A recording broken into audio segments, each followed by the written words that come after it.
Okay, so chairperson's business, so just to welcome Anya Murphy to our committee. She is replacing Emma Sheeran. So I do want to put on record my thanks to Emma for her contribution to the committee, but you're very welcome, and if there's anything that I can do, or obviously the clerk and his team, just let us know anytime. Okay, so draft minutes, members, these are in your pack, pages 7 to 11. Are members content that these are a true reflection of the meeting? Yes. Okay, thank you. Any matters arising? It's quite a short meeting, but go ahead. Not matters arising. Just want to come back to one of our previous committees about the closed session we had with. Yes. I want to come back to that. I have a few things to bring up under any other business, so can we wait to the end? No, that's fine. Yeah, no, that's okay. fine. Okay. Okay, so I think we're happy, ready to proceed with our first panel, please, on EU citizens' rights. We're going to be hearing from Advice NI. So members, you'll find the clerk's brief on page 14, the correspondence from Advice NI on page 15, and then they actually sent their briefing paper that arrived in a table pack yesterday, and you'll find that on page 3. So we'll just wait a minute until our panel come in. Excuse me, if you just want to come ahead, I think we're ready for the panel now. Thank you. What are you all doing? Okay, so you're all very welcome. I'm just going to introduce you to the members. We have the Deputy Chief Executive Officer, Fiona McGee. We have Matt Cole, the Information Officer, and we have Oleg Danuta. Oh, you're all very welcome. And he is the team leader for financial health and well-being in the team with the Migrant Centre NI. So thank you all for coming today. Would you just like to make some opening remarks? Start with Advice NI. Go ahead. Thank you. Yes, thanks, Paula. I suppose we already have a copy of the paper that we submitted prior to this meeting. So really there's a couple of things that we wanted to raise maybe that aren't in that paper, and we will update the paper as we go forward. Obviously we're here to chat about EU citizens' rights, and I suppose one of the key things, and it has been mentioned in the paper, is around where EU citizens apply for the European Union Settlement Scheme, which is what Advice NI and the Migrant Centre in partnership are funded through the Home Office to deliver. But what we're finding increasingly, and as are other partners within the community and voluntary sector, like the Law Centre, NIACRO, STEP and others, is that EU nationals increasingly need to explore alternative routes to stay in Northern Ireland. So for example, where one parent has status and the other parent and the kids don't have eligibility for the European Union Settlement Scheme, they need to be able to access immigration advice from a qualified advisor to explore alternative immigration routes. And that is where what Jo Wilding, a researcher, had in her paper last year described as Northern Ireland as a desert for immigration advice. In her upcoming research paper, she has gone further to describe it as a big black hole that seems to be getting deeper. So that is something really that I think the committee needs to be aware of, that whilst EU settlement scheme is one aspect and a very small aspect of immigration advice, there is a knock-on effect on families and parents and children to be able to access that wider immigration advice to secure the alternative immigration categories to keep families together. For example, a father might need to apply for a work visa to keep with the family and so on. And there really just isn't any qualified really immigration advisors in Northern Ireland apart from 2 at the level 3 that operate within Advice NI and the Law Centre, and then there are a few that are at the level 1 and 2 in the Migrant Centre and a couple of the other centres. Another thing I wanted to raise just today around the limited immigration advice availability in Northern Ireland is that the private sector have confirmed that they're at breaking point, and some of you may know that they have just recently the Law Society of the Northern Ireland Immigration Practitioners Group has just recently commenced industrial action on immigration and asylum legal aid work. The legal aid fees in Northern Ireland have not increased since the 1990s, and this is really unsustainable for private sector firms. So as a result of this, they will not be undertaking any legal aided immigration or asylum work. This will of course impact on EU citizens and is a demonstration of how acute the crisis in legal advice capacity in Northern Ireland is. This group have been clear that they feel forced into action due to the failure of the Department of Justice and Legal Services Agency Northern Ireland to resolve the issues facing legal aid in the area of immigration. This lack of legal advice increases the risk of people turning to unqualified and exploitive rogue, or what is commonly known now as street advisors. To be able to provide immigration advice at any level, one must be registered with the Immigration Advisory Authority, and to be able to be registered with them, they must have completed immigration advice training, be part of a quality assurance process, and be supported with information from other organisations. Something that Advice NI does with our members. We have secured the blanket registration for council-funded advice agencies within Northern Ireland, but what our members are saying to us is that they are afraid to provide the immigration advice because of the risks and impact that it has on the individuals and families, and also because of the regulatory requirements that are put on them. It is a very complex area that has a very significant impact on families, can result in deportation and destitution for many if the correct advice is not given. Just to give a case example of where people have turned to rogue or street advisors. So it's of a family of 4 who've been in Northern Ireland since 2018. They have no bank account or registration with the GP practice, no work or benefit records.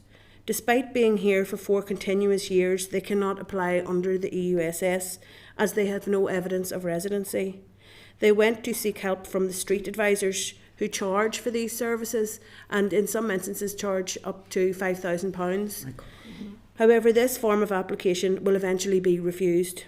This family and others in this situation do go or are being approached by these street advisors who do promise for a fee to apply for a visa for 6 months, as this is what is called, under EUSS, it's called a certificate of application. And based on this, so the Home Office will issue that while they're considering an application. And based on this misguided advice and wrong application, these people believe that they're eligible to apply for a national insurance number and benefits.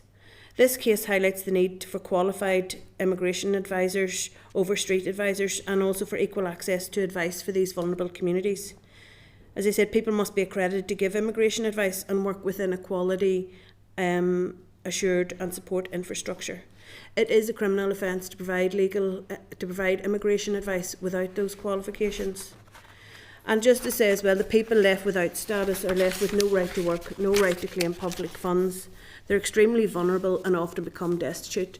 And whilst immigration advice is not a devolved matter in Northern Ireland, it is the public bodies such as the health and social care trusts and charitable social enterprises that must step in and support.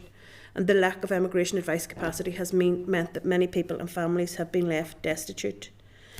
I just wanted also to flag up just one other thing, and that's around, which I do think the Executive does have clear responsibility for, and that's around the social cohesion and community relations in relation to EU nationals. There is still a serious lack of understanding about post-Brexit rules for EEA nationals, and we find this particularly concerning. We get calls from EU nationals and sometimes from their employers to say that the person arrived in Northern Ireland a year ago or so and are now struggling to get a share code. In actual fact, in many instances, it's not a problem with the share code. The problem is the person doesn't have lawful status to be in the UK, but is wholly unaware of the restrictions.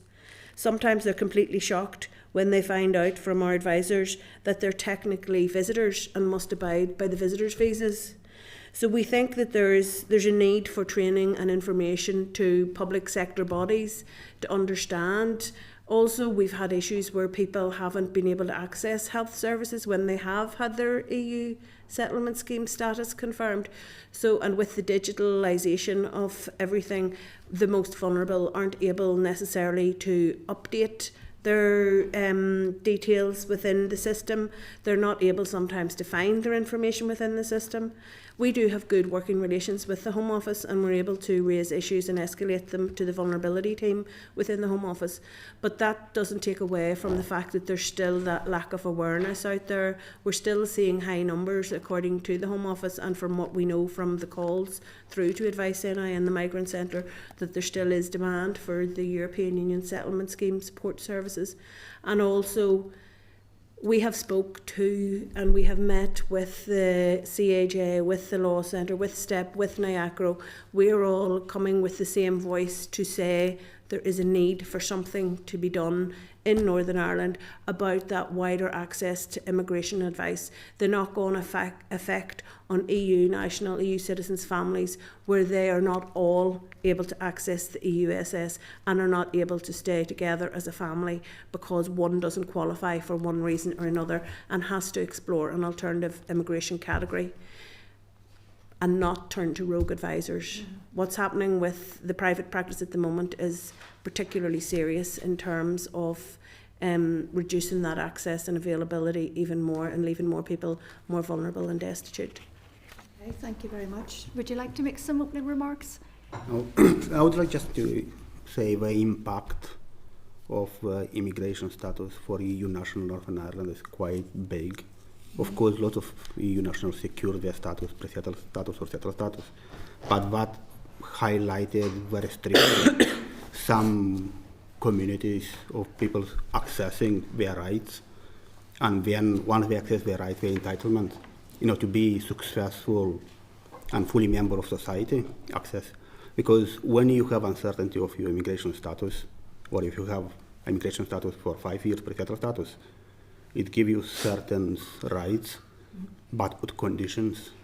And these ones have really bad effects on real cases, on which it discriminate against single moms or young moms, or even couples where a mother with children have pre-settled status, the father would have settled status, and due to this combination, they cannot access the universal credit because the mother wouldn't have the right to reside. And this type of situation brought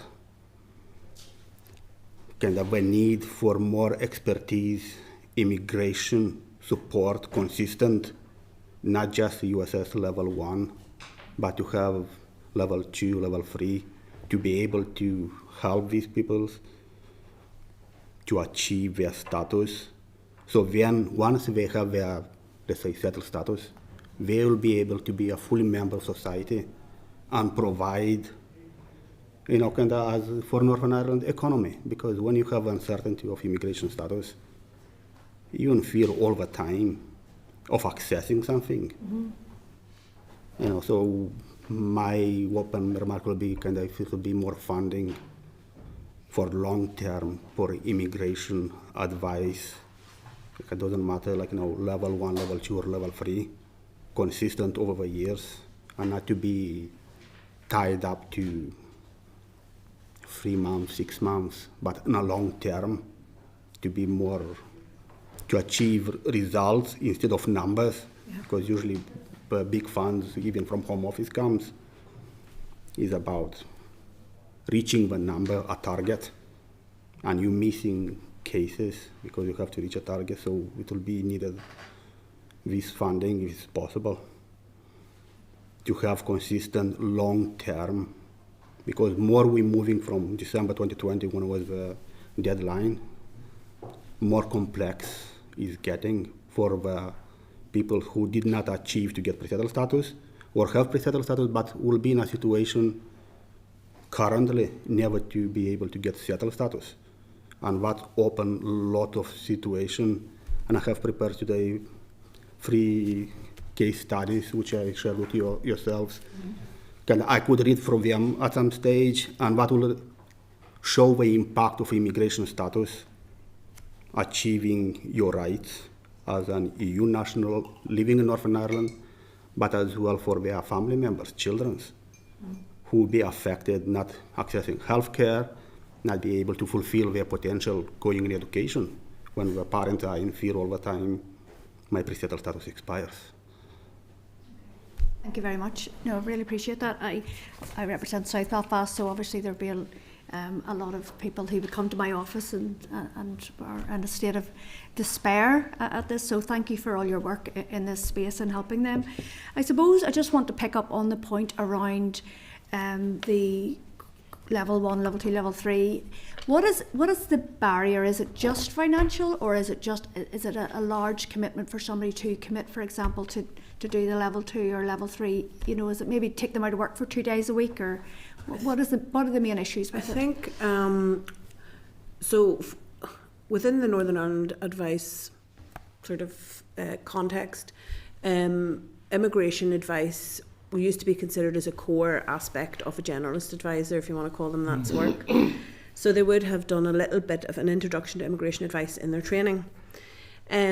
What we have found over the years is immigration, with the changes in the legislation and immigration law, which are happening regularly, it's a very complex system for anyone to navigate, never mind the people who are trying to get through the system.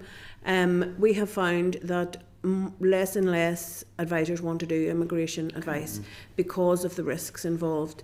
Also, we have heard firsthand of a student who had gone through the institute and wanted to specialise in immigration advice, but because of the racist attacks last year, decided that they didn't want to go ahead with it because the personal risk that might be involved in it. We also understand that in the universities, immigration law isn't one of the modules in Queen's or Ulster University. Although I do now believe that it is included within the institutes, the legal institutes training. To get from level 1, so we have the blanket registration for level 1 for the council funded independent advice agencies across council areas, and for them, they're maybe not doing enough immigration advice to feel confident in it.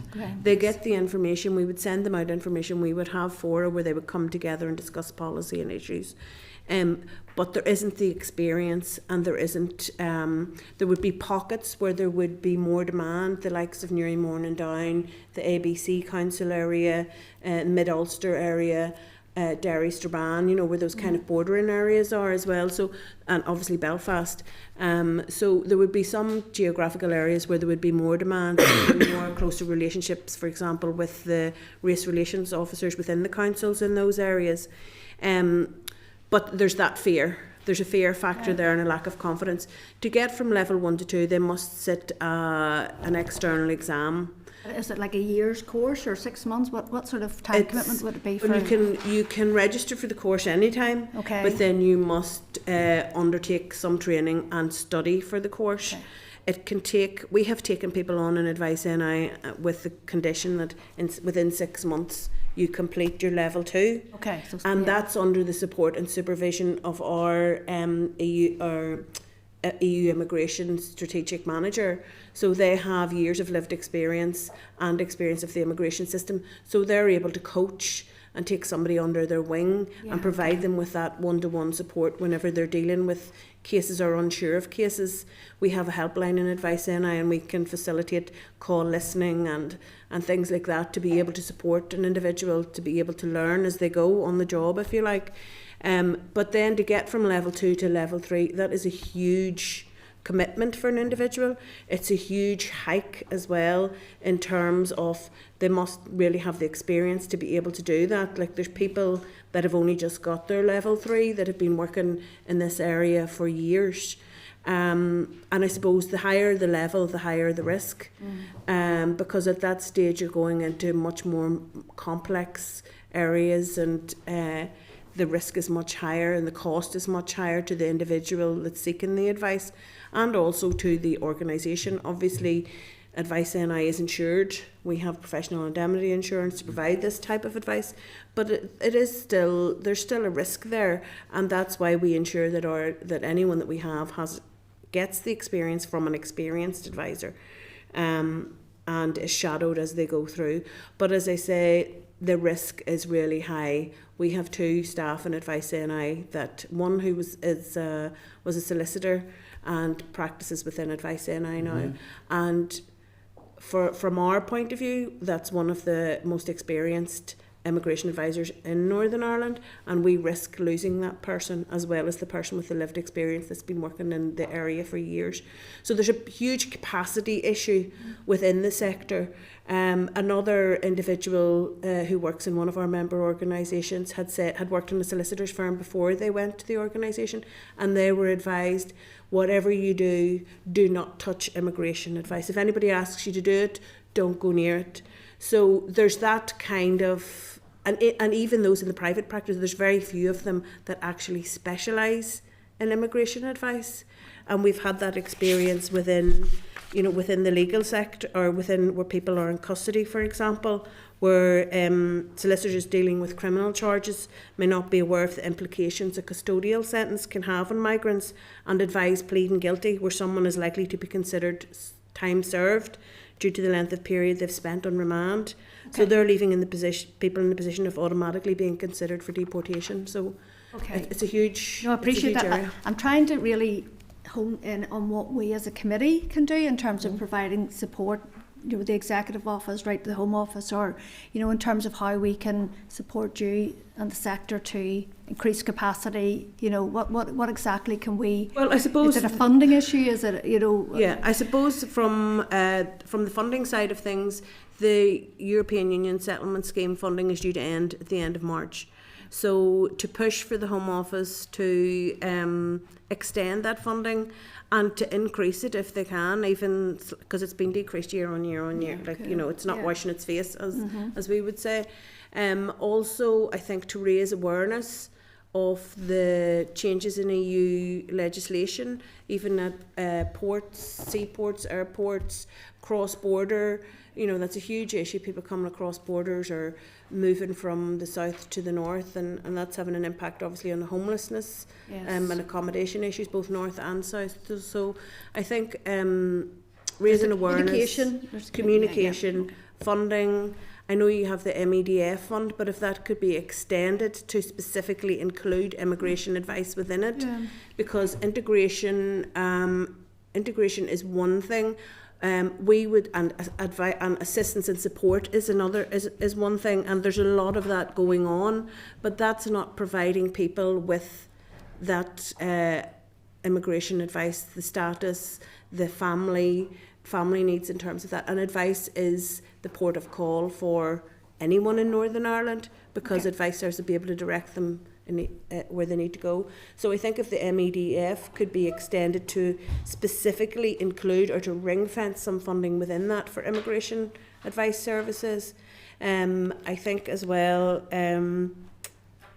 if you have any sway with other funders, charities, trusts, we in the sector are willing to work together to work collaboratively to put together and support the infrastructure that currently exists, to build on that low level of, or that low number or volume of experienced advisors that we have. We want to keep those advisors, otherwise the situation's going to get worse. The pressures and costs to other public sector services in Northern Ireland is going to become bigger.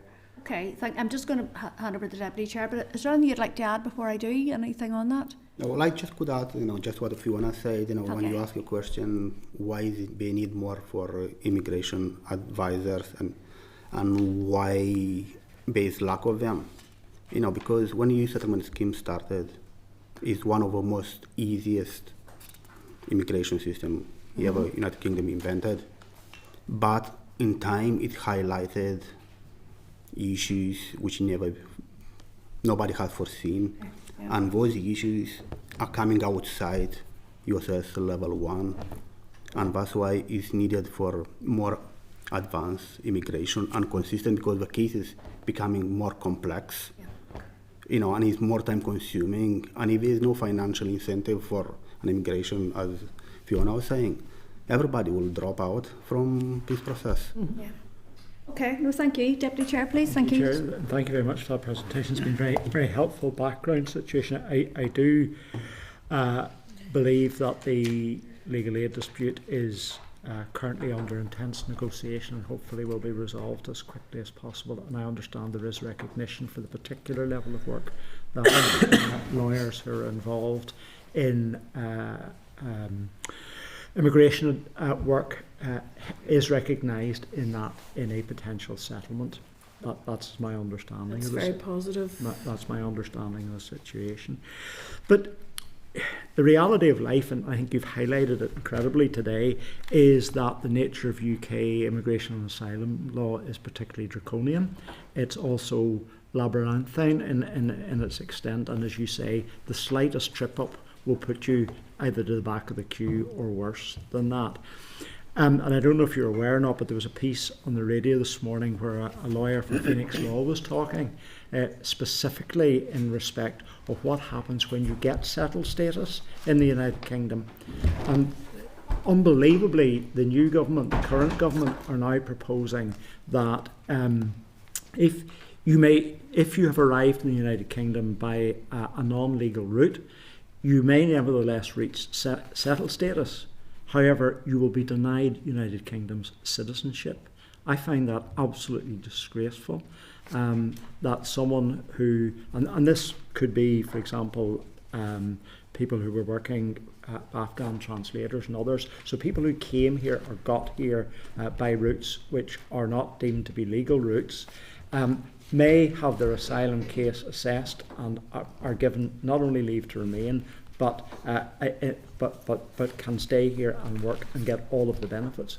But the one key benefit of remaining in the United Kingdom is to become a citizen, and that is now to be denied to them as some sort of penalty for coming by an illegal route. Would you like to comment on that?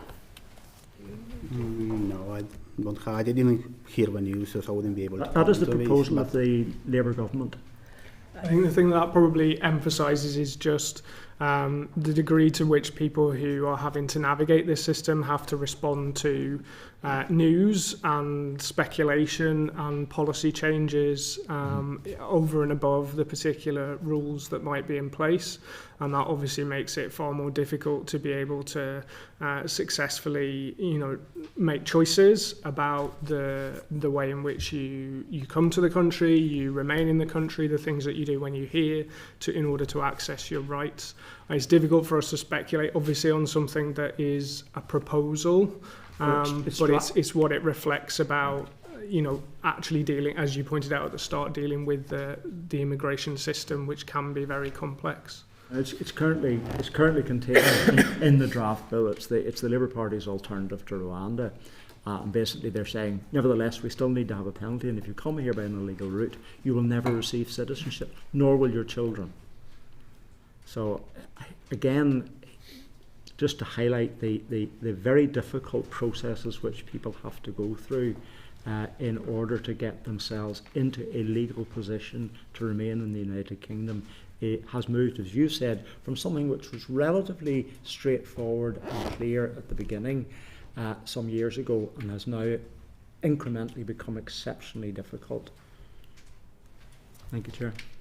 Okay, do you want to respond to that now? Well, just I could add to what you said. In order to avoid what to happen to Northern Ireland, what will be important investment in immigration to secure what the EU nationals are in Northern Ireland, their settled status, their entitlements, and they won't be in fear of such bill as which you are mentioning and Matt is talking. What can be avoided if we are working together and proactive in regards to this? Of course, we cannot change Home Office rules, they are bodying themselves, but we can safeguard the EU nationals here in Northern Ireland by listening and acting on that. And again, I think as the Chair highlighted, this comes down to not only training but also resources to assist people, and I think that's the clear message that's coming out of this meeting today, and it's very likely where we will go when we respond to the Executive Office. And I think just to respond as well, Advice NI is engaged and represented on several regional and national networks, including the Future Border Immigration System Advisory Stakeholder Group, the EAS Monitoring Network, the EU-SS Alliance and the ILPA EU Working Groups, as well as the Belfast City Council Migrant Forum Group.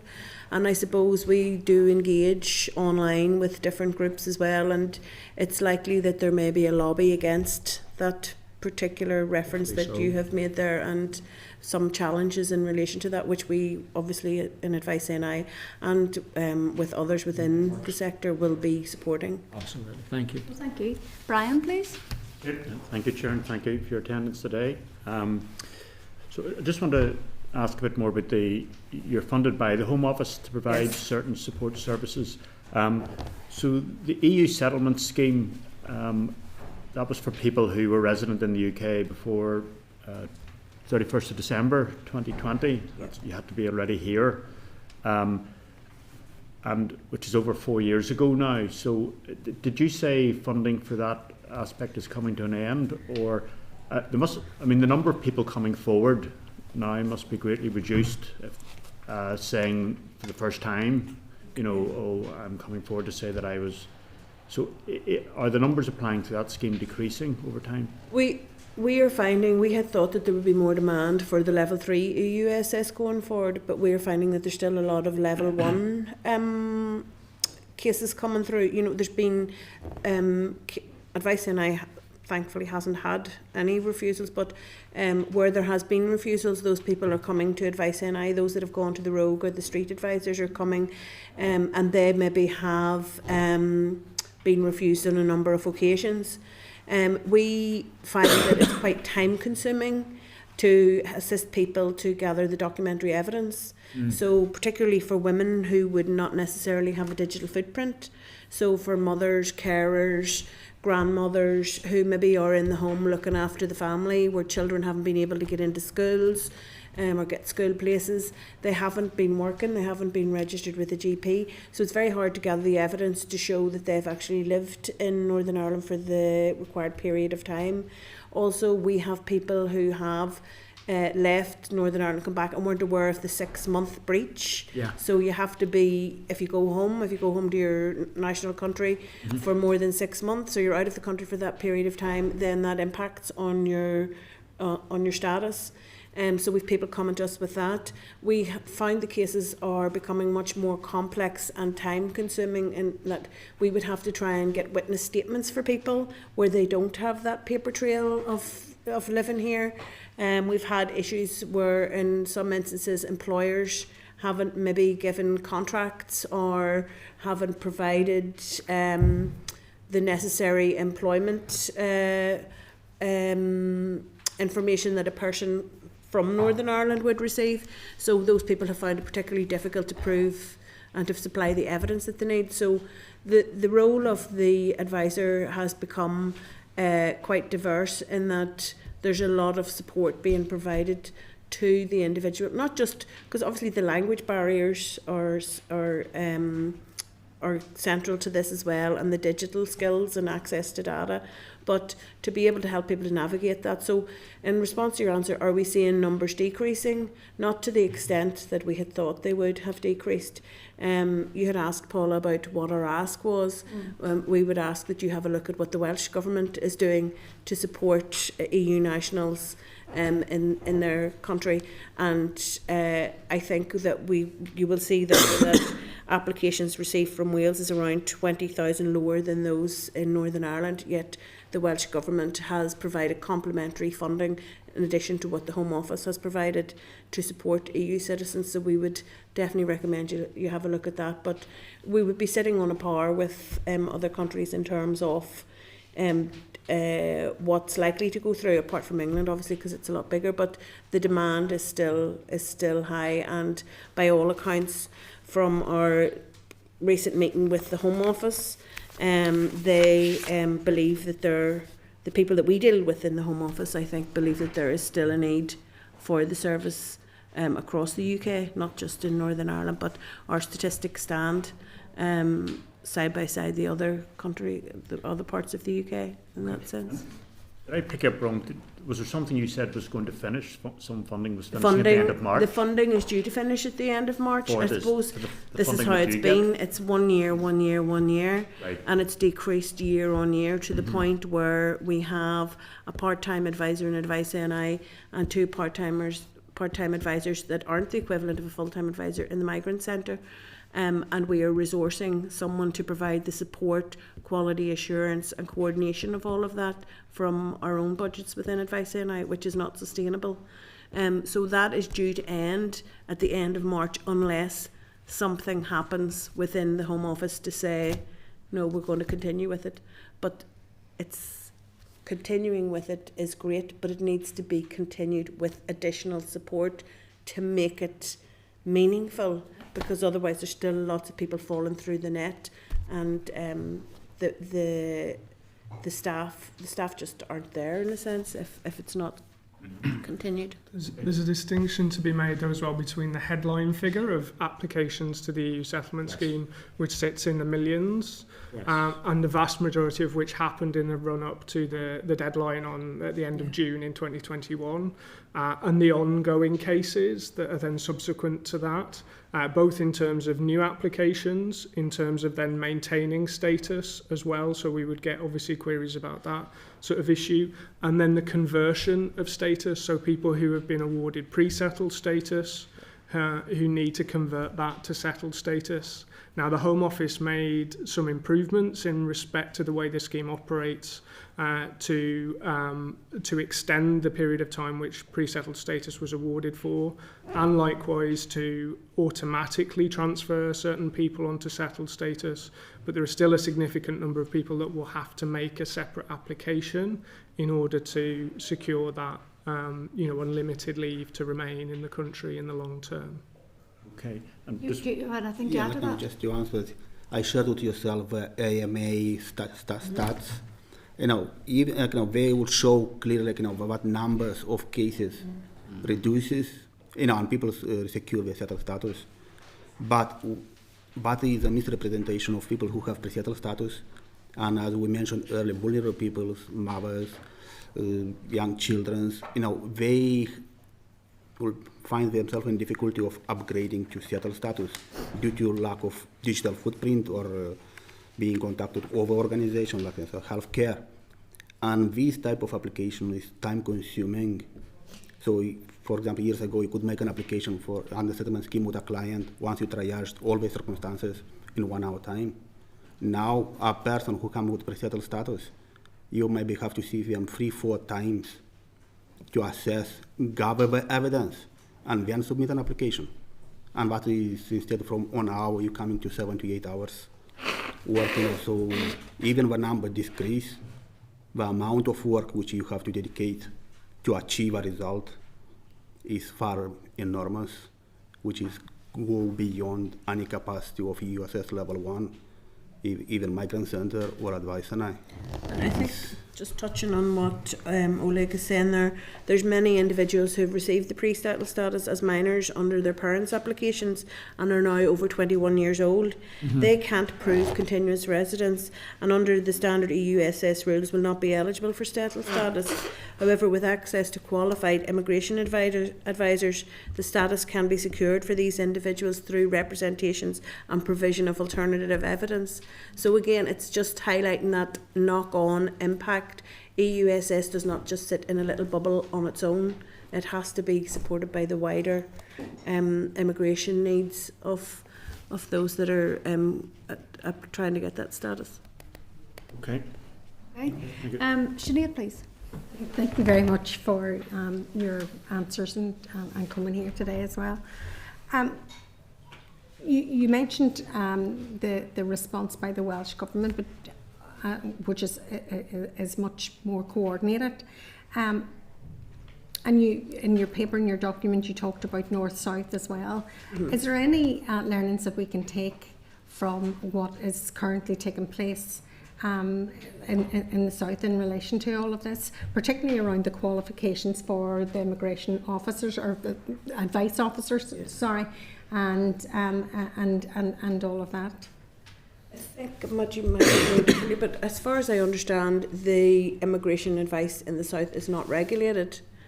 So it's a whole different set of circumstances there. We believe that it should be regulated given the significance of any impact of incorrect advice. Yeah.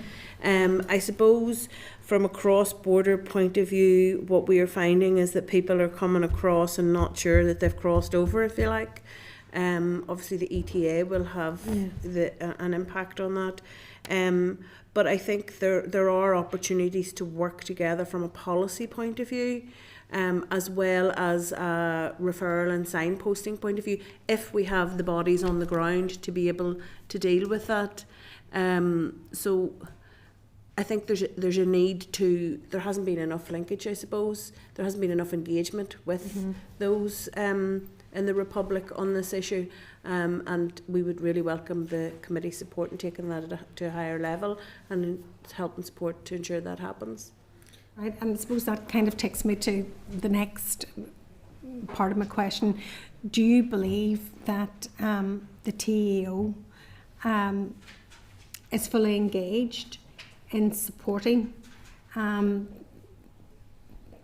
immigrant population in getting the proper advice?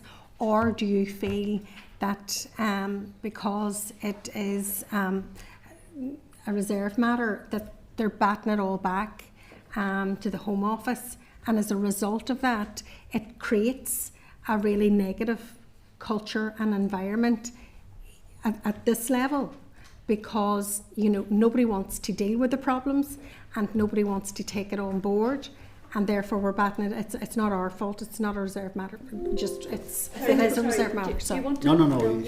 Go ahead. Sorry, I think we have very much in the sector felt that our hands have been tied. This has been a long-standing issue that has been raised across from those across the voluntary and community sector. It's at a crisis point for the private sector. It's beyond a crisis point in the voluntary and community sector. I think more could be done by the committee. I think I'd mentioned about the social cohesion element. If there's more support for this, more involvement from the committee, then it's going to represent a more positive picture of acceptance of others into the country and of the contribution that they make to the economy, the workforce and so on. So I would agree with your second point, Sinead, as opposed to your first. I think there could be more engagement, and we would certainly welcome that and more support. Even an interdepartmental approach to it, because it doesn't fall under advice services, it doesn't fall directly under justice, it doesn't fall directly under economy. It kind of cuts across all of those. It doesn't fall into health, but it touches on all of those in terms of the impact of getting the right or the wrong advice. Yeah, and then, like, economy has a role to play here in terms of the universities and the modules that are being taught within it as well. So there also for employers to understand, because the status isn't fully understood even yet by employers, by housing providers and so on, and there's a real need for training and information and them to take that on board. So even that's one of your recommendations, like a public awareness campaign is one of the recommendations that you've made. Okay, thank you very much. Okay, Timothy, please. Thank you very much. Few questions to get through, maybe some queries. Something that struck me when you come in, you're very specific in rogue or street advisors. How big a problem is that in Northern Ireland? Because it seemed to be something, a message you were, from the get-go wanting to get across. Is this common throughout all of Northern Ireland, or is it pockets here and pockets there? I'll ask Ola to speak to that, but from our point of view, yes, it's across the whole of Northern Ireland and it's a serious issue. I wouldn't be able to go in depth of these, but as I said, as mentioned, EU settlement scheme was a very easy, and it's still a easy process to apply, so any family members could help each other. And due to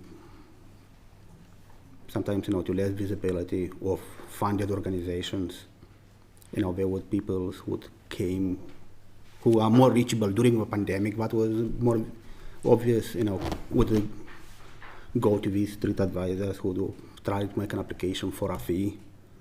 And there was nothing wrong with that. They've been reported to Home Office, Immigration Enforcement. They know about all them.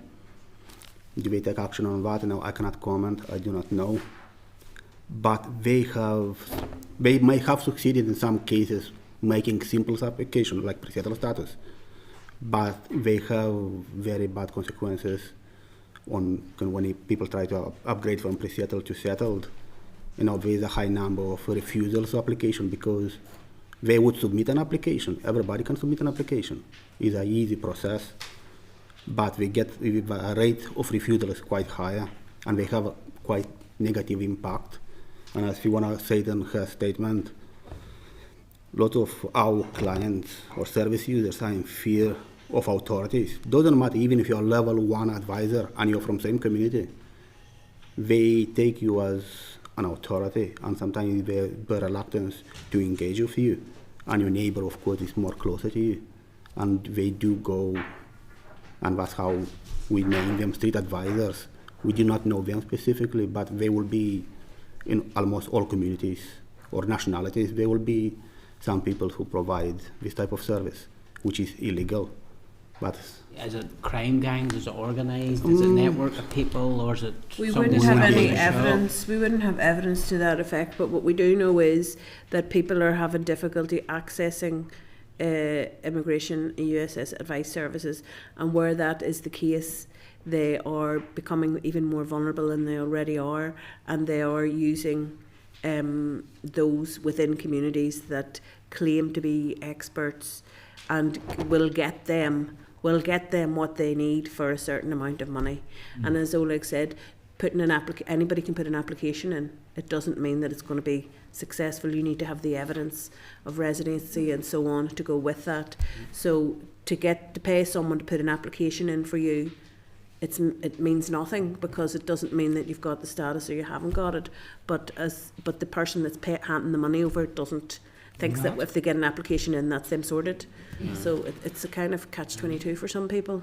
I've been flicking through, so this come in obviously when we just come into committee.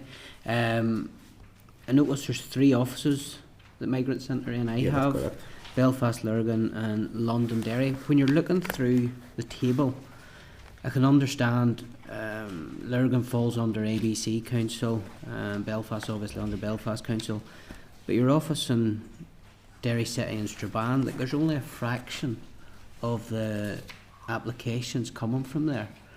If you're wanting to be more visible, surely you'd be targeting the areas where most applications are coming from, or is that to give a geographical spread in Northern Ireland? I wouldn't be able to answer directly to that question, because our team leader, which is Cecily, she's off, and she's based in Derry, Londonderry office, so she would have covered mainly that area. So I wouldn't know her numbers. I think it's also to do with capacity and resources. We can only go where we have the resources or capacity to go to.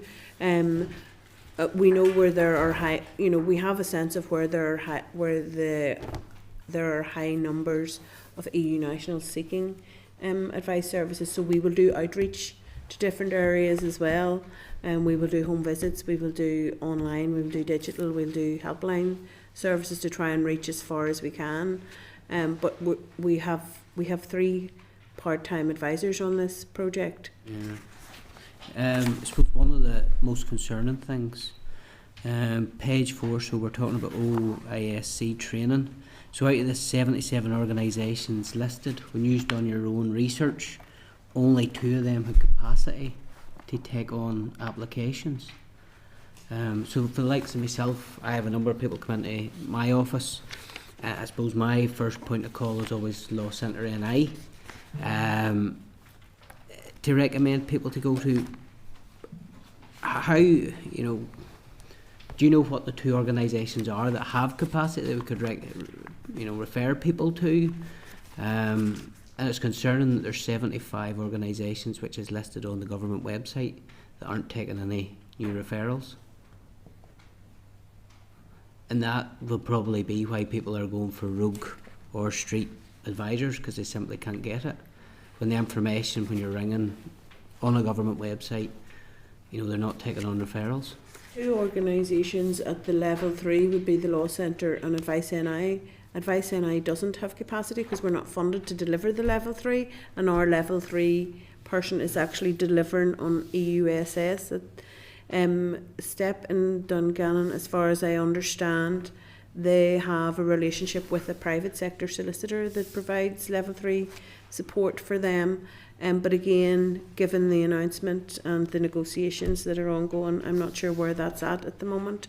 Capacity within the Law Centre is tight. Also, we are all singing off the same hymn sheet. There is more than enough work for everyone in the sector to be doing, and we need the support to be able to do it. There just isn't. It's a black hole, an immigration desert. So at the minute, would your advice to an MLA be that you signpost people either to Law Centre NI or to Advice NI? Would be the two main organisations that have. Well, you say you don't have capacity.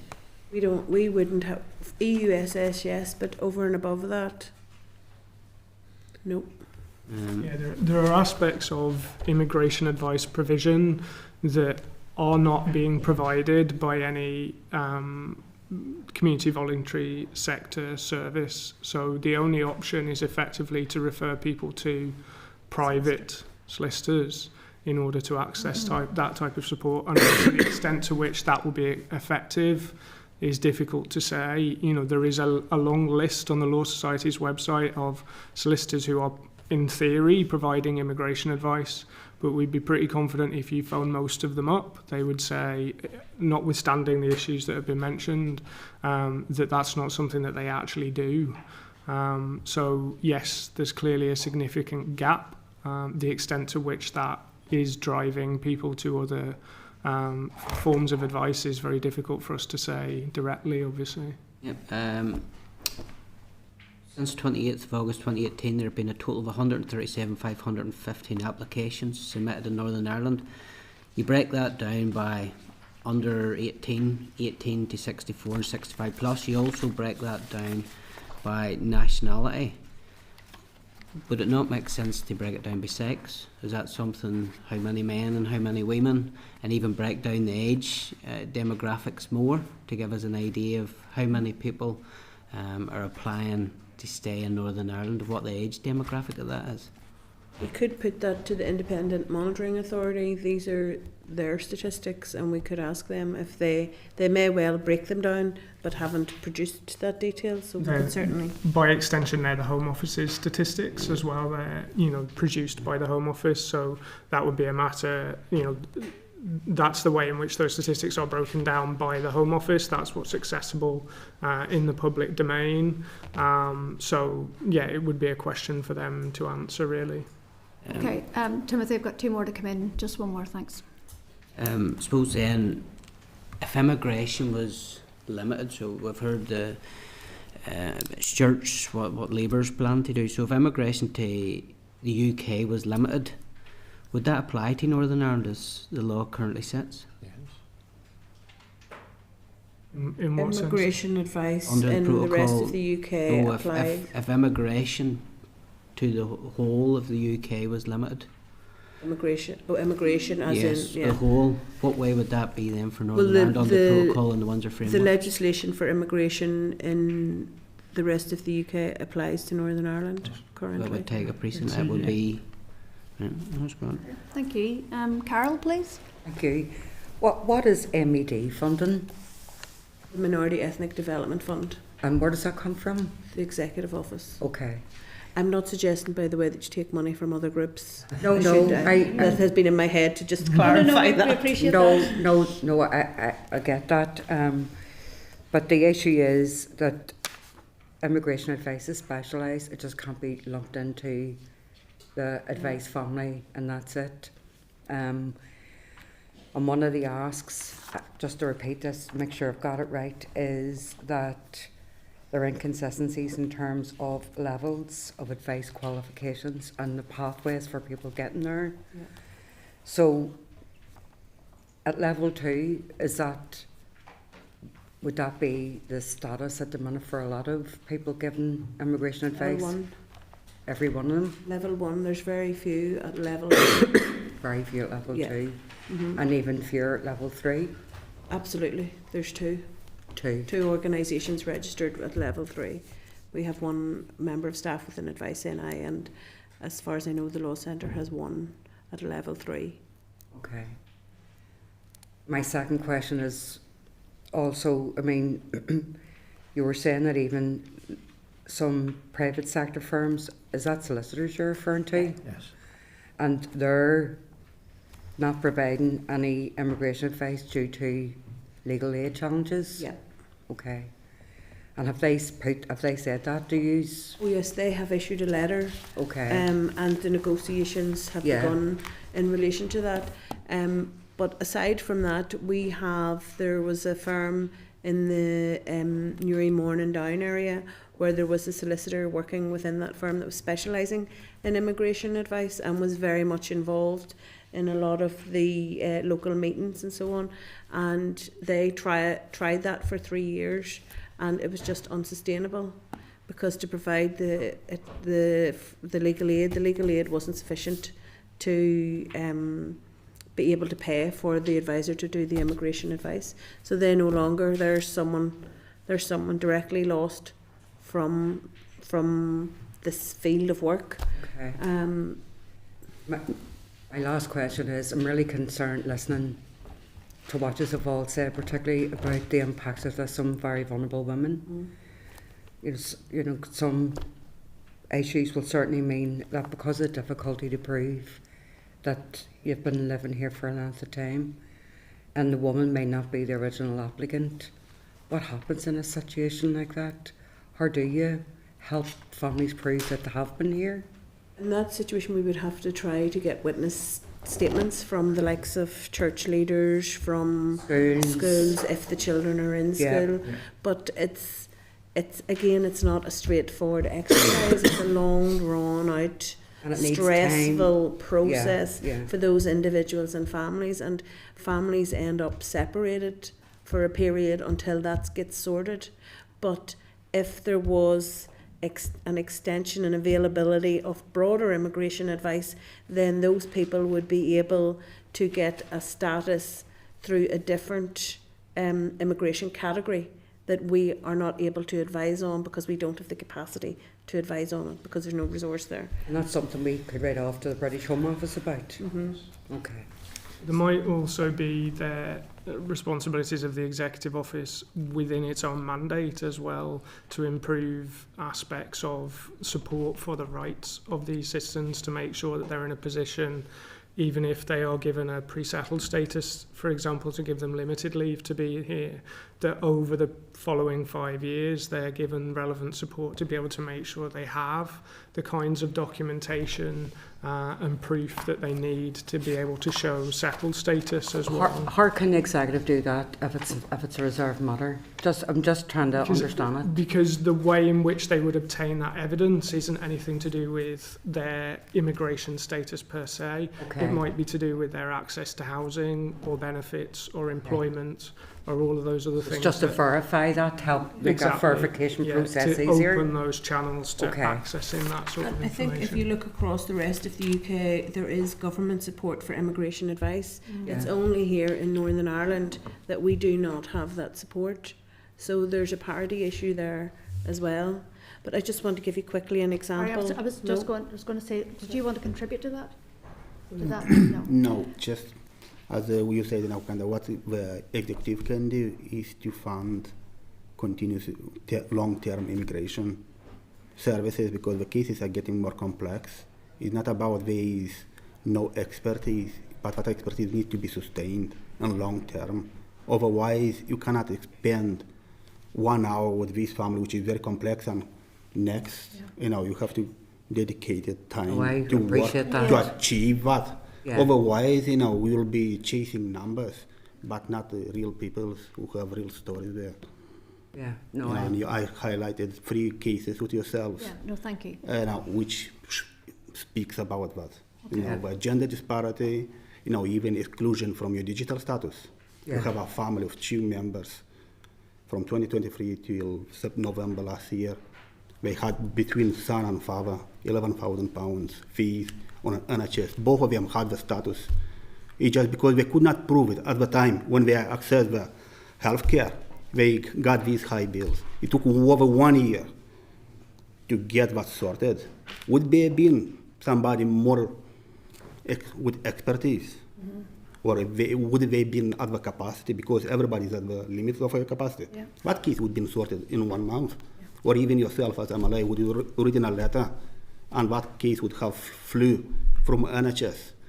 But because, we are just front lines, we're voicing our client concerns. but it takes longer. And if you live 1 year with 11,000 debt, you're not very productive to contribute to Northern Ireland. No, appreciate that. Do you want to make your point and then I'll bring on you? No, it was just really to say where there is, for example, a family member that has the status and one that doesn't. Yeah. It proves very stressful for the family, and it's also difficult for statutory agencies to be able to deal, for example, with the housing executive when there are different entitlements within a single household. It's very confusing, very complex, and very messy. We're trying to find a way to make it easier for people. Yeah. Okay, thank you. Anya? Thank you. Thank you, Chair. Thank you, folks, for coming in to brief us. Fiona, you touched on the employers piece a number of times there. From Advice NI's point of view, what type of engagements would you have with employers? I know a lot of them, and in terms of employers, particularly those obviously who are employing a large number of EU nationals, are they approaching yourselves at all for any type of advice? I know within my own constituency in Fermanagh South Tyrone, a lot of them will actually recruit privately. So all of that paperwork seems to be done privately. I don't know if that takes place here or actually in their EU home countries. So just, I suppose, a wee bit of clarity around that. I suppose whenever we had our first contract with the Home Office in this in 2019, we had a very high profile communication strategy in terms of raising awareness about EUSS, and the Executive Office actually did, in one of their leaflets that went to every household in Northern Ireland, had a section within it about EUSS and to contact Advice NI in relation to that. And we would have went out to employers at that time when we had the capacity. We would have went out to employers and set up Oleg, Limturi, Siobhan, others, and they would have dealt with people in private spaces, either did their application there and then, took the details and went back to them, put the details into our case management secure system, and then followed up on that. Now we don't have the capacity to do that. We have the likes of recruitment agencies had contacted us last year to go out and do some sessions with employers. Some employers initially weren't aware that their employees had to apply for this, so it was putting them in a very serious predicament, and also they're not up to speed with the legislative changes, and I think that's why it's so important to push for training and information to the employers, public and statutory agencies, to ensure that they're giving their employees the protection that they need and deserve. So capacity given, we would be out there doing a lot more with employers, but just the way things are. And I suppose even from an employer's point of view, that they have an absolute legal obligation to make sure the paperwork is above board. And again, I'm assuming if it isn't, there is or could be cases of deportation. Absolutely. Absolutely, and we would work closely with Lauren House Visitors Group, and we have come across situations there where people haven't had access to immigration advisors within the visitors centre, and some of our staff have gone out of their own family life to provide that service out of ours that isn't part of their contractual agreement with Advice NI, but because they understand what the impact will be on that person and the family if they don't get the correct advice. So it's very it's heartbreaking really if you were there, and we would invite anyone in the committee to come out and spend some time with us and see firsthand what's actually happening on the ground. It's maybe worth emphasising there as well, sorry Oleg, that EU citizens are impacted by the current set of immigration rules, so not all EU citizens who are in the UK are here under the auspices of EUSS. And particularly from the point of view of employers, because that's one of the primary routes to enter the UK through the main immigration rules, there will be EU citizens who are subject to those sorts of rules and may, in some cases, including their employers, not be aware of exactly which rules need to apply to them, and can have some fairly significant consequences, obviously, if those are breached, much more so than is the case with the USS. Right, thank you. Do you want to make your final I comment? to say, kind of my colleagues which are not here, they doing outreach clinics, info session at the big couple of big employers just recent months. And when they've been there, they didn't ask just for the employees to come, but to bring their family members, because in the past what happened when we were doing outreach clinics, you would help the factory workers, but actually missing where they never thought to bring the spouse, children. So now kind of with employer, we've been twice, so we'll be looking again in March if we'll be funding, to keep continuing providing info sessions for the employers, assessing the needs of employees, helping them from pre-settled to settled, and their family members. And I have my colleagues, have some great success stories just being out there.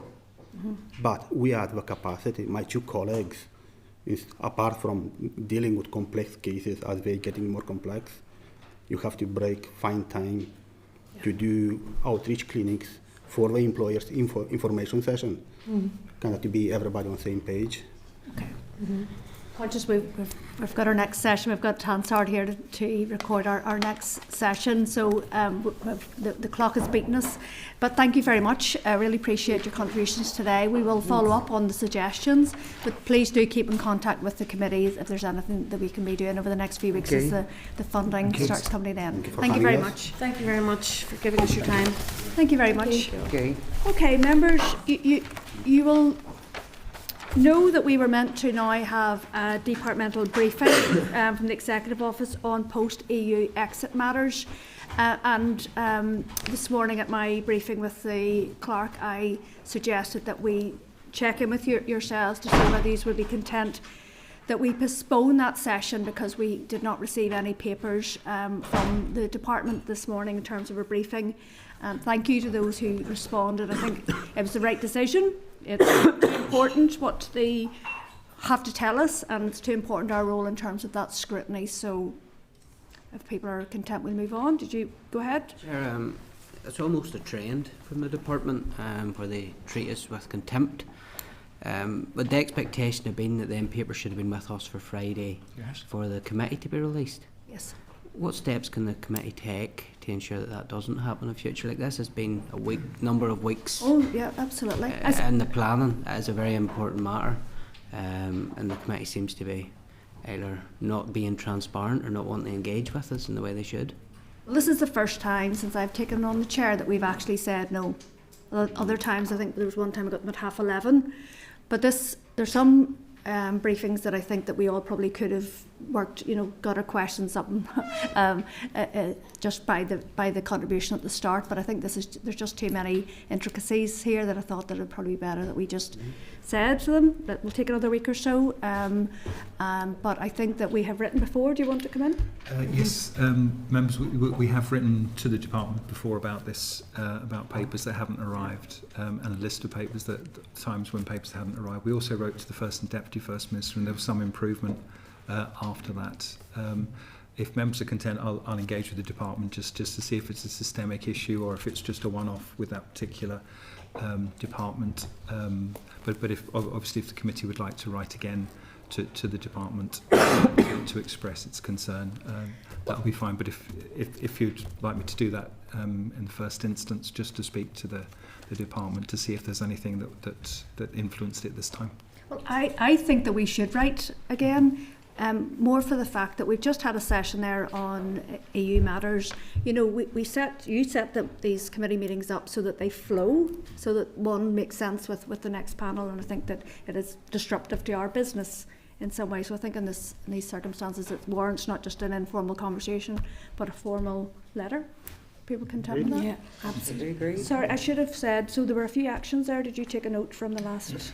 Yes, if members are content, it was to write to the department initially to highlight the fact the EUSS funding scheme ends in March, and what the department might be doing in order to fill that gap, because there's clearly still in demand according to those who gave evidence.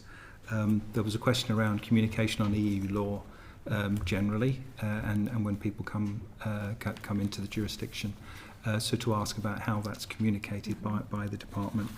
And there was a request to extend the Minority Ethnic Development Fund to immigration advice, but clearly not wanting to take money away from the groups that it supports.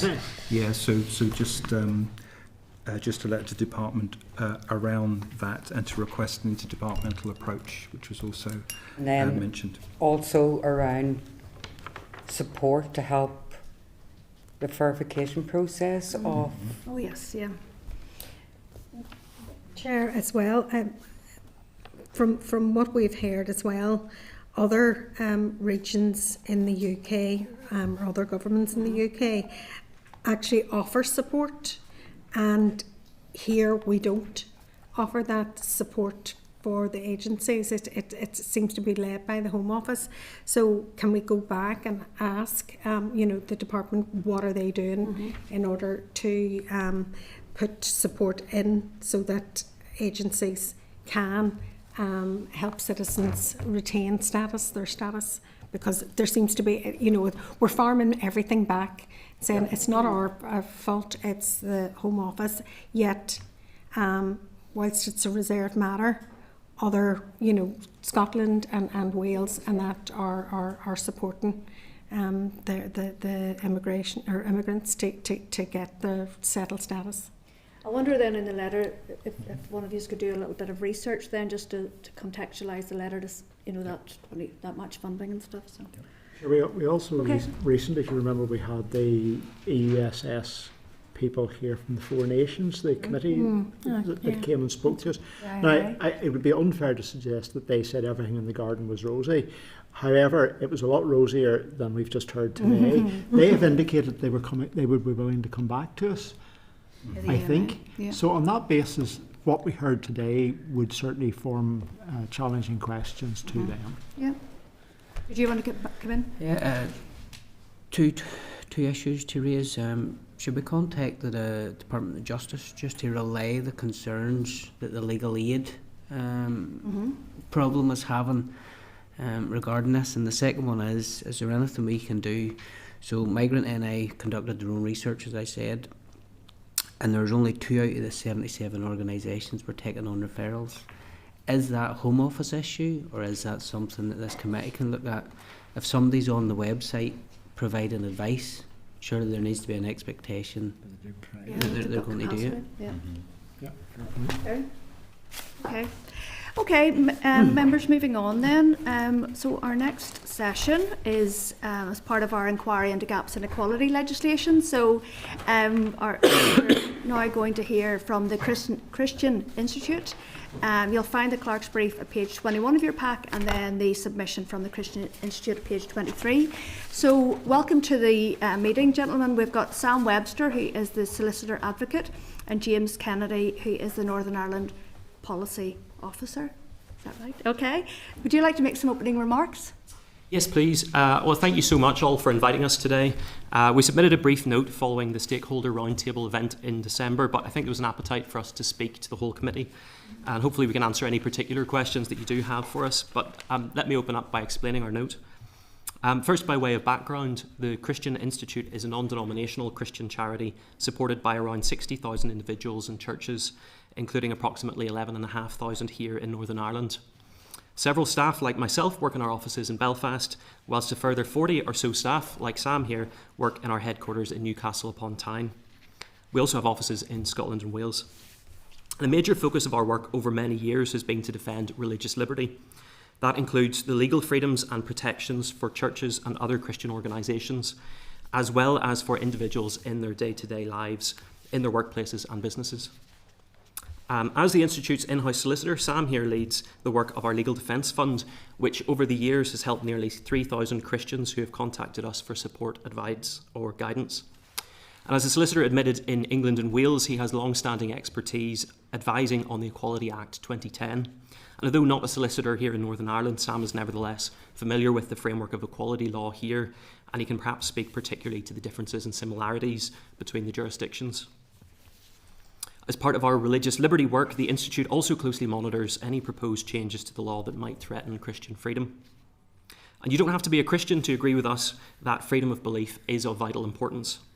We have a rich heritage of freedom in our nation, hard won down the ages, and the freedom for those of faith to worship and faithfully live out their beliefs in the public square are not freedoms found universally across the world. and we all owe it to our society to treasure and guard that religious freedom. To that end, we included in our note to the committee some concerns that we would have over any proposal to consolidate equality law. Obviously, consolidation or harmonisation does not, in itself, pose a risk to religious freedom. While greater clarity in navigating equality law may make life easier for legal advisors, that shouldn't detract from our caution. It seems to us that drawing together the patchwork of equality law here into a single harmonised piece of legislation is not a straightforward task. Our equality law has developed over many years and has been tried and tested in the courts. In many ways, it reflects our own history and culture. And a process of harmonisation could easily lose sight of why that law has developed in the way that it has done. For example, during the passage of the Equality Act 2010 in Westminster, we noticed that the bill put before Parliament had introduced a few changes in the wording of the genuine occupational requirements for churches and similar bodies. On their face, those changes seem minor, but they would in fact have made it more difficult for churches to uphold their doctrinal beliefs when appointing staff, exposing them to the threat of litigation. Those changes were no doubt just a product of a parliamentary draftsman not really understanding the nature of religious belief and how churches function in practice. Thankfully, we noticed in time, and the original pre-2010 wording was reintroduced by amendments in the House of Lords. But in the passing of the Equality Act 2010, we also saw inadvertent omissions. For instance, the explicit exclusion for churches in relation to gender reassignment discrimination, which is at section 35ZA of the Sex Discrimination Act 1975, was not carried through to the 2010 Act. And it was some time after the passing of the Act that we discovered that the explicit exception for churches was nowhere to be found in the Act. I don't mean to get us bogged down in the detail there, but it does illustrate the point that whilst the pre-2010 equality legislation in GB may have had its challenges in navigating, it at least did its job. But the process of harmonisation led to some failures to properly translate across existing equality provisions. So if we chose to do something similar here, we would be comparing and compiling swathes of legislation written across several decades, with complex jurisprudence to be considered and trying to make it all fit together without losing anything. Add to that the desire of many stakeholders to amend the equality provisions to address perceived gaps, and I would suggest that what you've got is a very significant and very complex undertaking indeed. Just in terms of the other issues that we raised in our note, it's worth making two overriding points. Firstly, we sought to highlight a few areas where filling the gap would actually have an adverse impact on religious freedoms and freedom of expression. We objected to the call made by others for an extension of third-party harassment provisions in the field of employment. We believe that the extension of third-party harassment to other protected characteristics, that's beyond the current sexual harassment provisions, that would place greater pressures on hospitality and the academic sectors, creating a legal interest in businesses to police what members of the public say. We think this would have a chilling effect on freedom of speech. In particular, we are concerned that an extension of such laws would increase cancel culture in hospitality and conference venues, particularly regarding bookings from belief groups. Those venues would be concerned to take steps to avoid claims from staff who might feel offended simply through overhearing particular views or beliefs being expressed as they do their jobs in facilitating events. We also note the call from the Equality Commission for discrimination protection for volunteers. We consider this to be both unnecessary and unworkable in the context of churches and other faith groups. Indeed, the Christian Institute was an intervener in the case which went to the UK Supreme Court in 2012, where the court ruled that discrimination protections for volunteer workers was not required under EU law. I'm sure we all want to support our thriving charitable sector and recognise the contribution that it makes to our society. The imposition of volunteer discrimination rights would impose a massive burden on this already overstretched sector, which is heavily dependent on volunteers. While in some cases volunteer roles may have formal arrangements, in most cases they do not. Often enough people volunteer to help unprompted or simply end up in an ad hoc role without the organisation having actively recruited, so to speak. The flexibility afforded to charities by people simply lending a hand would be undermined, where provisions currently applicable only to paid workers extended also to volunteers. And then, notwithstanding our caution about harmonising equality legislation, we highlighted in our note a few areas where existing equality law here might be clearer, for the benefit of religious freedom. That said, we wouldn't want to overstate those points. We raise them for completeness and to illustrate that we do not consider that the current laws are completely beyond improvement. I finish by noting briefly that we recognise the benefits of devolution both here and elsewhere. Though the arrangements may be imperfect, they nevertheless empower the Assembly to legislate in a way which hopefully means solutions can be tailored to our own needs. I say this merely to make the point that whilst we may learn from other jurisdictions, simply modelling equality law on the position in GB or in the Republic, or indeed anywhere else, should not be the overriding concern. So I'd urge the committee to keep that in mind and to aim for the right provisions for our own place without risking protections that already exist along the way. Thanks. Okay, thank you very much. Do you want to make any opening remarks? No, James has done an opening statement on both our No problem. behalves, so thank you. Just checking. Okay, so I appreciate the complexity of bringing forward a single equality bill here in Northern Ireland, and I suppose we're very much reflecting what a wide section of society have said to us in terms of their aspiration to tidy it up, give clarity for people in terms of seeking to ensure equal access and treatment in the access of public services, etc. So if they were able to do it in GB, why do you not think that we would be able to do it now with the experience and understanding of the difficulties that they went through in Westminster?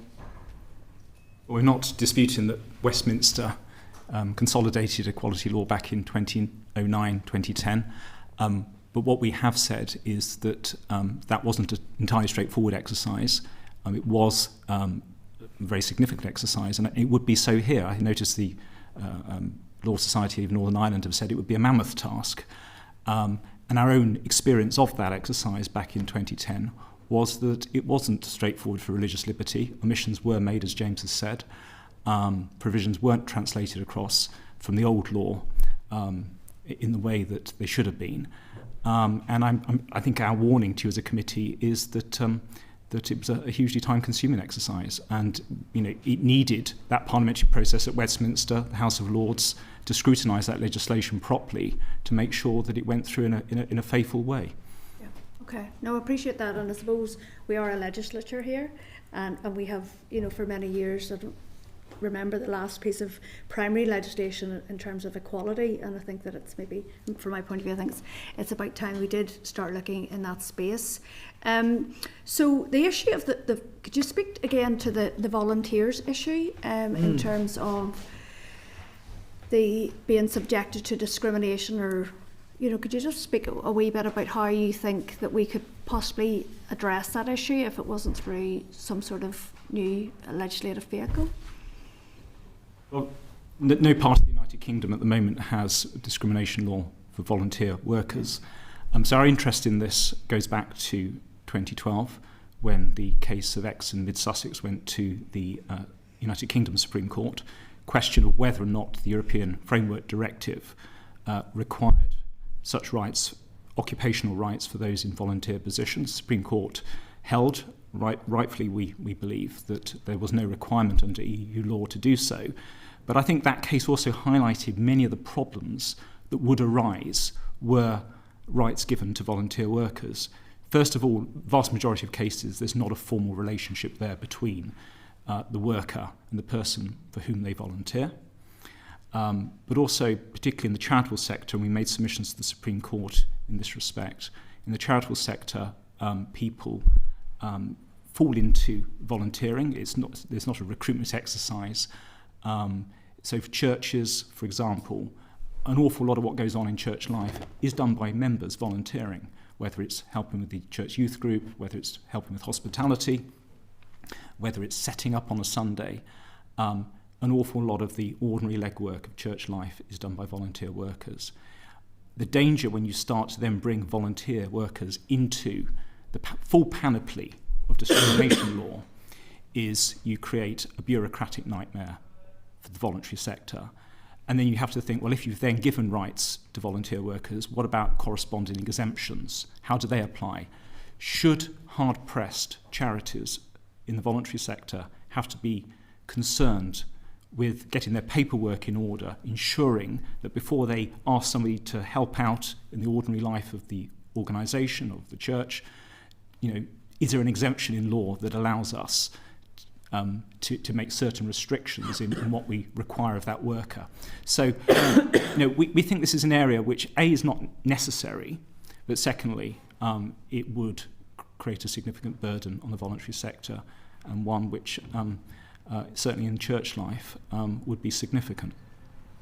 Okay, I suppose what's going through my head at the minute is this committee is looking at historical clerical child abuse, and so in some ways I can understand why we would be moving more towards a bureaucratic system where people are volunteering, for example, but that's for another day. Go ahead, Deputy Chair, thank you. Yeah, thank you, and in fact that thought crossed my mind as well, but you said that the change of the law in the United Kingdom, and I don't underestimate the task, is it would be difficult to deliver that change, but just because something's difficult doesn't mean we shouldn't do it.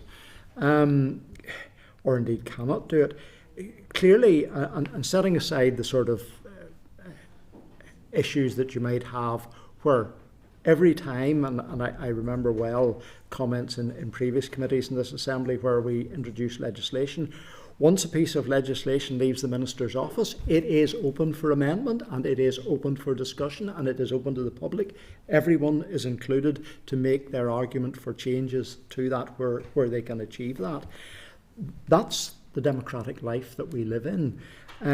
So to suggest that something is difficult as a reason not to do it, I find uncomfortable. Certainly mainstream organisations in Northern Ireland in terms of equality have asked for this. And we have a patchwork, you're right, of equality law in Northern Ireland, but I think it's time that we smoothed out that patchwork, looked to see how we could actually join it together and to see, as we're doing in this inquiry, where those gaps are. So it's not so much a question, it's more a comment to suggest that just because something is difficult, it should not be a reason to do it.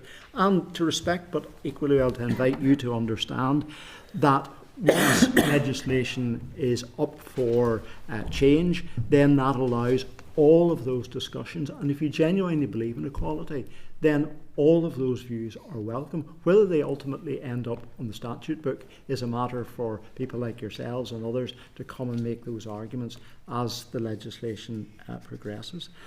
Just the other point the Chair made with regards to volunteers, and I know as involved in a number of volunteer organisations, that while we certainly wouldn't want to see that the burden of paperwork added to, there is already a large panoply of paperwork involved, particularly in respect nowadays of background checks, legal checks, against all of people in churches and everywhere who are volunteers. So to add elements, and this would again be open for discussion in terms of any legislative proposals, to add additional protections for individuals who volunteer in churches, I think would be something that's welcome rather than not welcome. I guess we could respond to, certainly on the first point in terms of the complexity. It's not that we're saying this is complex and therefore you shouldn't do it. Well, that's what it sounded like. Can I just say, we've not made a case in principle against harmonisation or consolidation. We've just said tread with caution. And I think that's consistent with what we said in our note. And there are issues, there's complexities which you need to be mindful of. I don't think we've said more than that. Okay, that's fair enough. Okay, Carol, please. Thank you. Could I just draw your attention to your note? I don't know what page, it's page 24 of ours, but sorry, it's two of three. To the point above the Fair Employment and Treatment Order. So it's the last paragraph and it says, notwithstanding other comments in this note, we do not consider that the deciding factor whether NI should make changes to its equality law should be merely whether other jurisdictions do or do not include certain provisions. So I'd like you to explain that, and also to explain the point about devolution is that the law in NI should reflect the needs of NI and its own history. What does that mean? I think it's a very general paragraph. It's just simply saying, because I noticed from other submissions, and it's very much, the United Kingdom has X, Y, and Z in its equality legislation. The Republic of Ireland also has X, Y, or Z. Other jurisdictions have this. And that's all very interesting.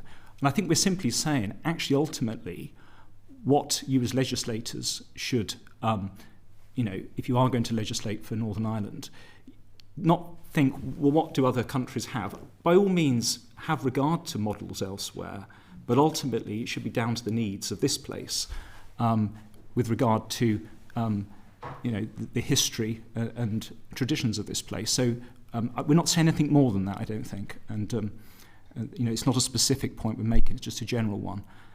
Don't be overly swayed simply because other places do or do not have certain provisions. No, it's helpful, that clarification. But I think my experience here is that most people, if not all, aren't swayed. They just look for comparisons. And we're not going to be put off by the complexity or the depth of updating equality legislation at all, simply because there's a real need for it. But I'm reading, or just by what you said about the third party issues, it sounds to me like the rationale for not supporting the Equality Commission or the Human Rights Commission is that a person may be offended by what someone else says, so therefore it shouldn't be done. I mean, that's the reason. That is not a reason why you should not introduce stronger equality legislation. Could you explain that? Because it doesn't make sense to me. Party harassment provisions, yeah. So the Equality Act 2010 originally did have wider third-party harassment provisions in. Parliament at Westminster removed them earlier. 2023, sexual harassment third-party rights were put back in. We have no problem with that. I think the concern is that if you have third-party harassment rights more widely, you create almost a duty on employers in wanting to give that space to employees not to be harassed. They go too far. And we've seen a number of cases where we've been involved, we've helped the person concerned, where already under existing law, where there is not third-party harassment provisions, you have venues will cancel an event because they're concerned that staff may be offended by it because of views are being expressed at that event. So I can think of one event that took place here in Northern Ireland, which we got involved in. It was a meeting about marriage. The hotel concerned stopped the meeting halfway through because they were concerned about offence being caused to others. Now, what happened there was the individual who was hosting the event brought a claim under the Fair Treatment, Employment and Treatment Order, and that ended up with a successful settlement. He got some damages for that. So the venue acted unlawfully for closing down that event. There were perfectly legitimate, protected beliefs that were being expressed at that meeting. But I think if you have third-party harassment provisions, what you then create for that hotel is a defence, an excuse. And they will say, well, no, it's justified that we stop this event going ahead simply because we were concerned it may cause offence to our employees, or some have already expressed discomfort about it. That's what we're concerned about. I know the Free Speech Union has put out some very helpful material on this subject already about the way they believe this would affect many employers in the hospitality sector. But I just have to say, from our own experience working on issues which are more controversial at times, on religion or belief issues, we have experienced that sort of treatment from venues, and we supported people who have received that as well. And we just don't want to make it harder for organisations such as ourselves. So it is an issue about freedom of expression, and we do believe that concerns about employees can be dealt with in a better way, particularly through contract law. Employers are under a duty of care to their employees anyway. rather than creating a rather detached duty, statutory duty, which I think is liable to be used wrongly. I mean, I don't want to offend or insult anyone. It just reads to me like a caution about expansion of rights for everyone. Your note also speaks to me of just one or the Christian denomination, and I just feel that some of the content in this note is a caution, which, when you compare it to the history and circumstances of here, is it's not appropriate given the fact that there has been a denial of rights here for so many decades, and we have an opportunity to try and get the best possible rights for all with Section 75 embedded within it. So it's not to put that out, to give you that assurance, but I'm just concerned when I see notes like this, because I hear exclusion rather than inclusion. So I'm just giving you that. We do need to be really clear whenever it comes to the issues of complexity that we've drawn out here. We're not saying don't do this because it's complex, and we're not saying don't do this generally. What we're saying is trying to do all of this all at once is prone to causing problems, and that's what we've seen in England. So our caution is be careful about what you do here because it affects equalities. You could end up with a situation where you've tried to enhance equality provisions, and what you actually end up doing is reducing equality provisions on at least some grounds, if not on all grounds. So it's a case of caution. It's not a case of saying don't advance equality. That's certainly not what we're standing for. Appreciate that, thank you. Just to say in our note, we're not taking issue with very much in equality law. They're quite narrow points that we've raised, because we're invited to do that. Appreciate that. So yeah. Thank you. Timothy, please. Yeah, thanks very much. Afternoon, gentlemen. A couple of technical things just to pull out. Page 1 of your note. You say we consider that an extension in Northern Ireland beyond what is provided for under the Equality Act could limit legitimate free speech in various settings out of a misplaced concern for offence being caused. So we've already heard some discussion about that today. From all the witnesses and from my time on committee, I certainly believe you're the first organisation that has come before us to make that point. Do you think then, because you are the first and this is the last day that we are taking evidence in the committee, do you think that we have missed a section of people out? I always look at Christians as a silent move within Northern Ireland. Essentially, there's a lot of denominations, a lot of churches which make up a considerable part of our population, maybe don't speak out in issues like this. Do you think that we have missed having the influence of churches throughout this gaps in equality legislation? And do you believe that the evidence has been flawed because we've missed that out? I don't think we'd want to characterise it in that way. But, you know, we got involved in submitting these notes because we were invited to do so. We attended stakeholders meeting because we were invited to do so. We felt that was important, but this is a very difficult inquiry for us to engage in, because what the committee is looking for is where are the gaps, and that isn't necessarily where we would have the concerns. Our concerns is about what happens whenever you try to fill the gaps. So it's one thing to seek out those gaps and to hear from stakeholders who very rightly say, here are areas where we could see more support for our stakeholders, and there are all sorts of areas where, you know, we don't work in, you know, age and disability, and I mean, most of the characteristics we have no involvement, you know, and wouldn't speak out at all about. But where religious freedom is concerned, it's in what you do to change the legislation rather than where there are gaps. So for us, it's a case more of we need to wait and see what proposals are put forward, and then we'll be able to say, here's an issue of religious freedom where something needs to be addressed. And my presumption is that for the vast majority of other Christian groups, they're not going to say very much, because religious freedom in Northern Ireland is in a good place. So, we're not coming in to say, here's a wealth of different areas that you could advance things in. We're coming in and saying, we're worried that what you do could potentially impact what's already there, could limit the freedoms that are existing. This is a delicate area and it's a complex area and it needs a lot of care. And I expect that probably is, where the other groups are coming from as well. Yeah, look, I was very keen that he did come to committee.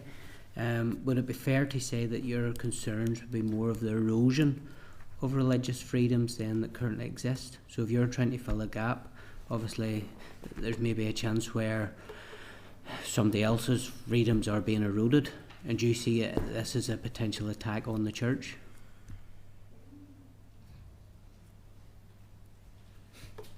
I probably wouldn't put it quite in those terms.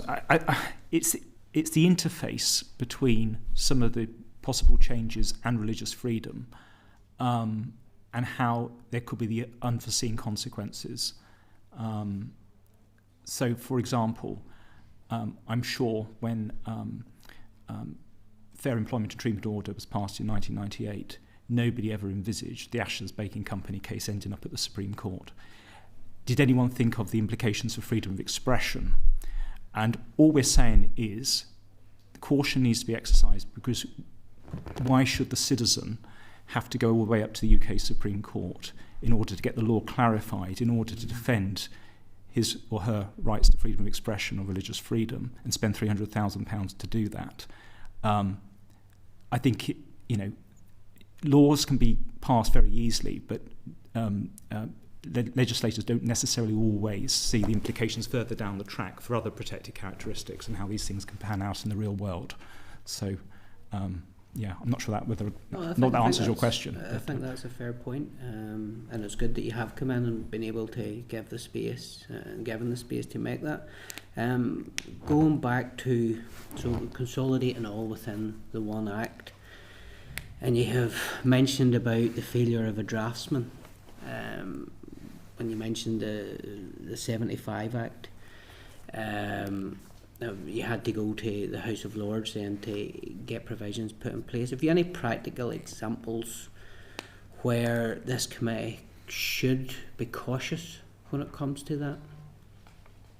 Like, how could that impact on the church, on what you do as an organisation, if something wasn't brought through right with the draft? So you've expressed your concern, but have you thought that through and how that might look practically? This is more about the legislative process, I guess. James, I know you'll talk to that. I guess, if there's a mistake made anywhere along the line, then it could impact, and not just about the Christian faith of the churches, but any of the characteristics will be affected if legislation comes through and isn't very neatly and carefully balanced. So, whichever group you're seeking to ease, and it's maybe unfair to say group, whether that's a protected characteristic, whatever else it is, whichever aspect of the equality set that you're trying to enhance protections for, you've got all the other characteristics and the interfaces between them, that's where you're going to find problems arising, because this is an extremely delicate setup, and this is, this is not something that's arisen over 10 years of Northern Irish history. This is something that's arisen over 20 or 30. This is decades and decades and decades of legislation and case law and all the rest of it that has to be taken into account and very carefully worked through. Which set of draftsmen is going to be able to fully take all of that on board and work it through? It's not impossible, but it's extremely complex. And it's not about the church protection, it's about, can this be done in a really good and balanced way? So that's our caution. Yeah, just finishing off then on your direct challenge to the Equality Commission regarding the volunteers in Northern Ireland. Can you expand on that, how it might pose difficulties for people who live day by day with the Bible and take a stance where the Bible does against homosexuality? I'm not sure I understand the question, sorry. So, you cite and directly challenge the Equality Commission when they're talking about the discrimination protections be extended to volunteers. So in a church setting, where you have a church, Bible-believing church who has a stance against homosexuality, where would that sit? What problems could that cause? So if somebody turned around, they're a volunteer in the church, and they said they're a homosexual, could they take a case then against the church for that, if they were asked to leave their position as a volunteer? I mean, at the moment, just starting with the employment provisions before we come to volunteers, an employee would have protection on the basis of a number of protected characteristics, obviously sexual orientation being one of them. So if there were to be an issue where a particular employee is not abiding by the church's teaching in that area, those protections for the church would give them the right to remove someone. Gays don't apply, basically. I didn't hear you, sorry. Gays don't apply. That's basically what you're saying. It's about... gays not applying. It's about Yes. conduct consistent. No, it's not. It's about conduct consistent with the doctrinal teaching of the church. Churches have that liberty under the existing law across the United Kingdom to ensure that those who hold particular positions in the church abide by the teaching of the church. That's all we're talking about here. Do you want to finish off, Timothy, and then... So if you apply discrimination law to volunteers, and you've got a volunteer who is not abiding by the teaching of the church in that particular area, we would say the church should be able to say, I'm sorry, but you can no longer volunteer in this role within the life of the church because it compromises the position of the church. So what we're saying is if you bring in the full panoply of discrimination law to volunteers, it makes it a much harder job for churches to be able to, if you like, oversee who's volunteering, who's doing what, who's falling into helping out in certain ways in the life of the church. I think what it could actually have is a knock-on effect with the ability of churches to actually use volunteers. There'll be a lot more caution about letting volunteers simply start helping out in the life of that particular church or organisation. And churches will be thinking about also what exemption applies here. Does this exemption cover this particular role? And I just don't think churches, many of which are quite small, should have to be running off to lawyers the whole time to know whether or not that they're entitled to take certain decisions. I'd be very strong on the point that faith-based organisations who, day by day, use the Bible as their navigation tool should have that protection in place. If somebody, whether it be an employee or whether it be a volunteer, if they weren't living that way, that they have the protections in place to say to that person, you know what, you're not keeping them fitting with the organisation, and bringing that to an end. And I think that's a very important freedom that needs to remain. Okay, thank you. Can I make very quickly? I mean, obviously, this needs to be seen in the wider context of human rights as well. So, a church community, and the case law of European Court of Human Rights is significant in this respect. The Article 9, rights of religious bodies, communities. Article 11, freedom of association. So, it all goes to the question of the freedom of association of religious communities, which means the ability of those religious bodies, those denominations, those associations, to regulate things according to their beliefs.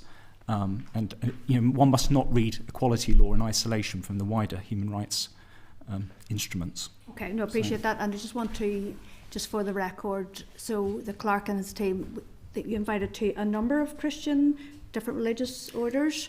All were invited that day, that you were up in the Long Gallery. You put a submission in, you were at the Long Gallery and you've been invited back. So we have tried to create a bit of balance around this, and where other organisations maybe didn't engage, I don't think it was through a lack of trying on behalf of the clerk and his team. So just want to read that into the record. Okay, but thank you so much for your time. As I say, that's three. Oh, sorry, Brian, go ahead. Apologies. I'm just conscious that we're with the ladies in behind.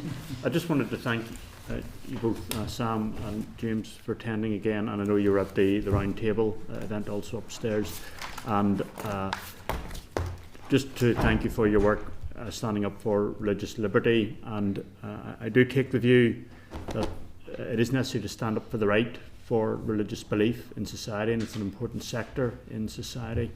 And I would share concerns that there are attempts to squeeze faith approach out of the public square, and And faith is an important thing for many individuals, obviously for many churches and other religious groups.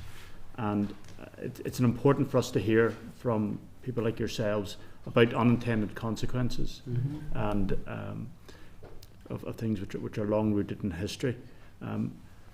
Okay, so probably all the questions I have been covered. Okay. But thank you. I appreciate that, sir. Apologies again, Brian. Okay, gentlemen, thank you so much. Thank you. Very much. Okay, members, so we've got our third panel now, and this is from the Women's Rights Network. So you'll find that the clerk's brief is on page 27. You'll find the submission on page 29, and then there is a social media post, but we'll get to that after. So, ladies, you're all very welcome. Marianne Buchanan-Stewart. It's me. Yeah, Policy Engagement. Kirsty Montgomery, Policy and Engagement, and Theresa McVeigh, also Policy and Engagement. And you have some colleagues at the back. Do any of you want to come forward and join the panel? No? Good to be very welcome. So thank you very much. We got your submission. I appreciate that. So would you like to go ahead and make some opening remarks? Thank you. Okay. We'd like to thank the committee for accommodating us and our oral evidence in what we know has been a very busy schedule for everybody. I'm Marianne Buchanan-Stewart, Kirsty Montgomery and Theresa McVeigh, and we are part of the Policy and Engagement team for the Women's Rights Network. The Women's Rights Network Northern Ireland is a cross-community volunteer network of women living across Northern Ireland. Our members come from all sections of our community, all ages, sexual orientations, employment status, socio-economic and religious or non-religious backgrounds. We come from all political backgrounds, with members and supporters from Republican and Nationalist backgrounds, Unionist and Loyalist backgrounds, and a vast number who are now politically homeless. We are a part of the UK-wide Women's Rights Network. It's a non-partisan network across the UK with one priority, and that is to defend the sex-based rights of women through campaigning and advocating for single-sex spaces for women and girls. We aim to uphold and maintain the rights. We aim to hold and maintain the rights of women and girls in the UK and Ireland. We are all adult human females campaigning for evidence-based solutions to stop the erasure of our sex-based rights.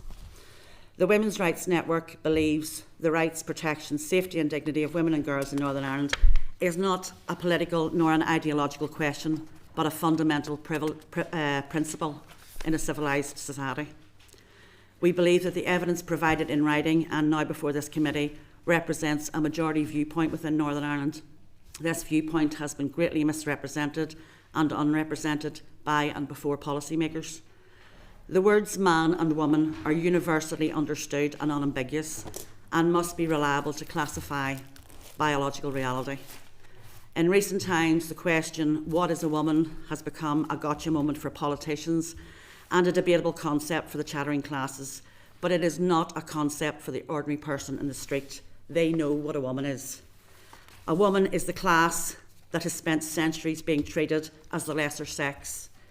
A woman is the class that had to fight for the right to vote. A woman is the class that is frequently paid less than their male counterparts. Women are also the class that are victim to the epidemic of male physical and sexual violence in Northern Ireland, the most dangerous place to live for women in Europe.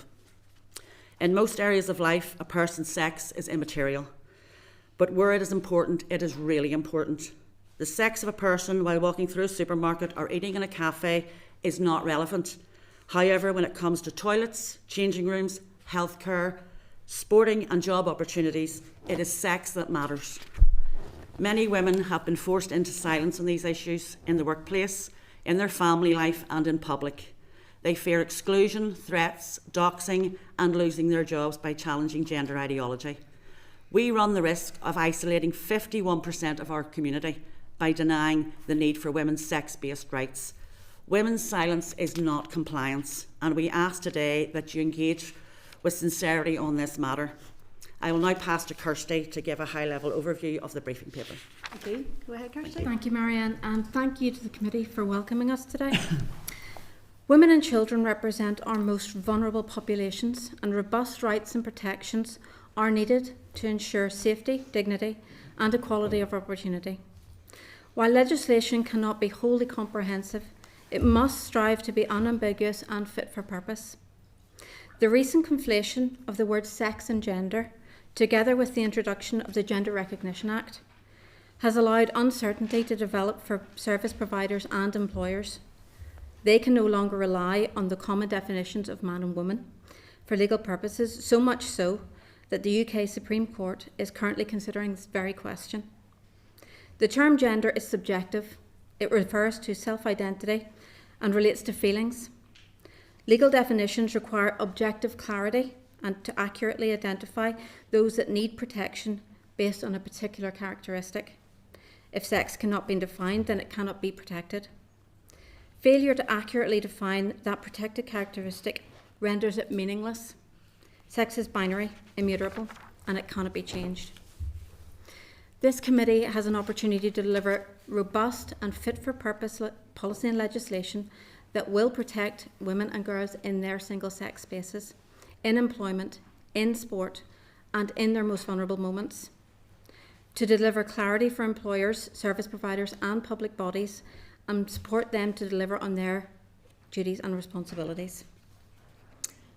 In recent times, we have seen this confusion and the toxic public conversation on these matters have a chilling effect on service providers, employers, and on each of us as individuals.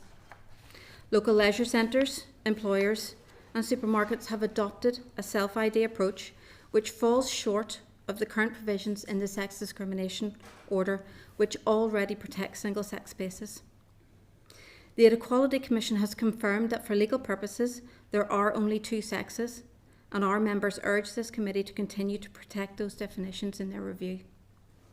Our network believes that this would be widely supported, as a recent YouGov poll shows that a clear majority of the UK population supports clarifying that sex means biological sex. Another area where biological sex is vital is in data collection and recording. Data must be recorded correctly to understand the specific issues that affect men and women. We must ensure that data is recorded correctly, especially in the areas of justice, health, and employment. Accurate data collection is being undermined by the conflation of sex and gender. This conflation removes the clarity of data we need to understand the differences that men and women experience in life in the areas of employment, crime, physical and mental health. In Northern Ireland and more widely, we have seen violent and dangerous men being referred to by judiciary and in the media as women, with male violence, rape and murder being attributed and included as female crimes. These are not our crimes. As recently as December 2024, the PPS stated that they would respect the rights of the individual and refer to them within their stated gender. This cannot be allowed in the case of rape or sexual and violent crimes or domestic abuse. It is cruel and callous to expect the victim of a violent sexual crime to listen to their perpetrator being called a woman in court. The act of rape can only be committed by a man. The recent case here of a violent man who presents as a woman throws this issue into sharp focus. These challenges are not for women to accommodate or resolve. The PSNI and the Department of Justice must ensure that the records of crimes are based on their biological sex to ensure that crime statistics are accurate and representative. Within the last week, the UK Judicial Office of England and Wales has published new guidance to advise judges to stop referring to people using preferred pronouns in cases that hinge on the recognition of a person's biological sex. We urge the judiciary here to ensure that the same advice is issued with urgency. Males are being given access to female spaces without consultation or challenge, and the fact that women's spaces are being erased is not obvious to the woman in the street. She often has no idea that she could find a man in her Marks and Spencer's changing room.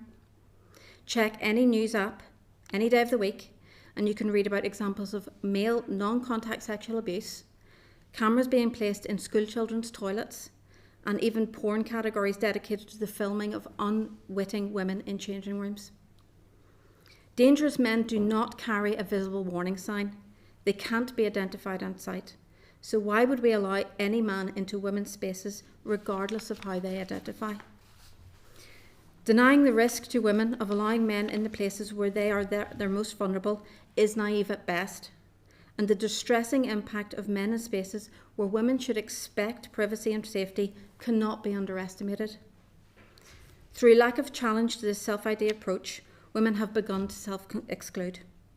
Is it fair that those with religious or cultural beliefs that would be deeply offended by the presence of a man in a woman-only environment will self-exclude? Is it fair that a woman of any background should have to self-exclude? Are we imposing a urinary leash on women who have to stay close to home to keep themselves safe and avoid the distress that single-sex spaces should rightly protect them from? In the workplace, men and women are losing their jobs just for recognising that sex is a biological reality. Our members are aware of many cases of organisations bullying employees to include pronouns in their email bios, or actively avoiding their colleague who now presents as the opposite sex, so they don't have to address that colleague in a manner that is not natural to them. Pronouns do not belong to the individual. They are for others to use. Therefore, demanding them is compelled speech and a breach of a person's basic human rights. The demand to use chosen pronouns implies the speaker holds the same belief in that ideology, and it is the first step to the confusion in which society currently finds itself. This committee has an opportunity to protect everyone's right to hold a belief that is worthy of respect in a democratic society, as described and ruled on in the Forstater case, that sex is real, sex is binary, and it cannot be changed. The language of women and girls is being eroded in front of our eyes. Dehumanising terms like birth givers, uterus havers, chest feeders, menstruators, and bonus holes, etc. are all titles given now to women. This degradation of women is not acceptable. Many find the removal of the language of women and girls offensive. The erasure of women's language is prevalent in all areas of life, and it is the language that we use every day to identify the very real experiences we go through.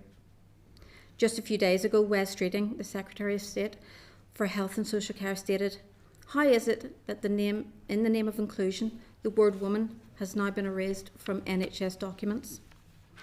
WRN hopes that sanity in this regard will return, and the UK Government will act to ensure the language of women is reinstated within our health service. In the area of employment, we know that women are historically underpaid and to this day are not paid equally to men. While we have fair pay legislation here, where men and women must be paid equally for the same job, it is not fit for purpose. Many companies are taking advantage of traditionally lower paid women and are not required to publish pay scales. To sidestep the law, companies are asking for women's current pay, where women often present with a lower pay, then make a slight incremental increase on their salary offer, leading to vast discrepancies within staff salaries, especially when it comes to their male comparators. Without pay transparency, companies will continue to disadvantage women and all those on lower salaries. Women are unable to identify out of those lower salaries that the patriarchy has forced upon us, and we rely on policy and legislation to ensure companies act fairly for women. The issue of representation of women in public and political life is important and is highlighted in the Good Friday Belfast Agreement. 4 Women Scotland are currently taking the Scottish Government to the Supreme Court to challenge the statutory guidance issued by them under the Gender Representation on Public Boards Scotland Act 2018. We urge the new Commissioner for Public Appointments, when appointed, to ensure that the representation of women is fair and that the government here protects women's rights to be represented in public life fairly, and that the EU Women on Boards Directive is progressed here. Just checking, it's really meant to be opening remarks. How much more have you got left? Very little. Okay, go ahead. As this remit falls to the Executive Office, we urge the Committee to ensure that everything is done to protect women in this regard. Thank you for considering the report, and I will pass back to Marianne for closing remarks. Again, we thank you for listening. Gaps in equality legislation must be considered through the lens of ensuring the protections of all members of society and of those protected characteristics we rely on. We must ensure that we aren't creating a gap in equality legislation by allowing sex and gender to be conflated. We hope that today you can see that we approach this with a genuine concern for the rights, safeguards and dignity of women and girls, and are willing to engage constructively with all of you as you progress and with anything else that you may feel is relevant. We're happy to take questions now. Okay. Thank you. Thank you, ladies. Really appreciate that, and thank you. Very comprehensive submission. So, you talked about vulnerable women and girls, but would you agree with me that trans women are very vulnerable and will be subject to harassment and bullying? In what environment? Well, walking in the street, in employment, going about their daily basis, daily. They are men, and if they want to dress and appear not to be men, everybody gets bullied for something that they were, some way they behave. It's not right. They shouldn't be bullied. But we're here to talk about women's rights, not men's rights. So we prefer the questions to be. Yeah, but if they've had surgery and they've got their recognition certificate, they're still men. Okay. Well, I'll not pursue that.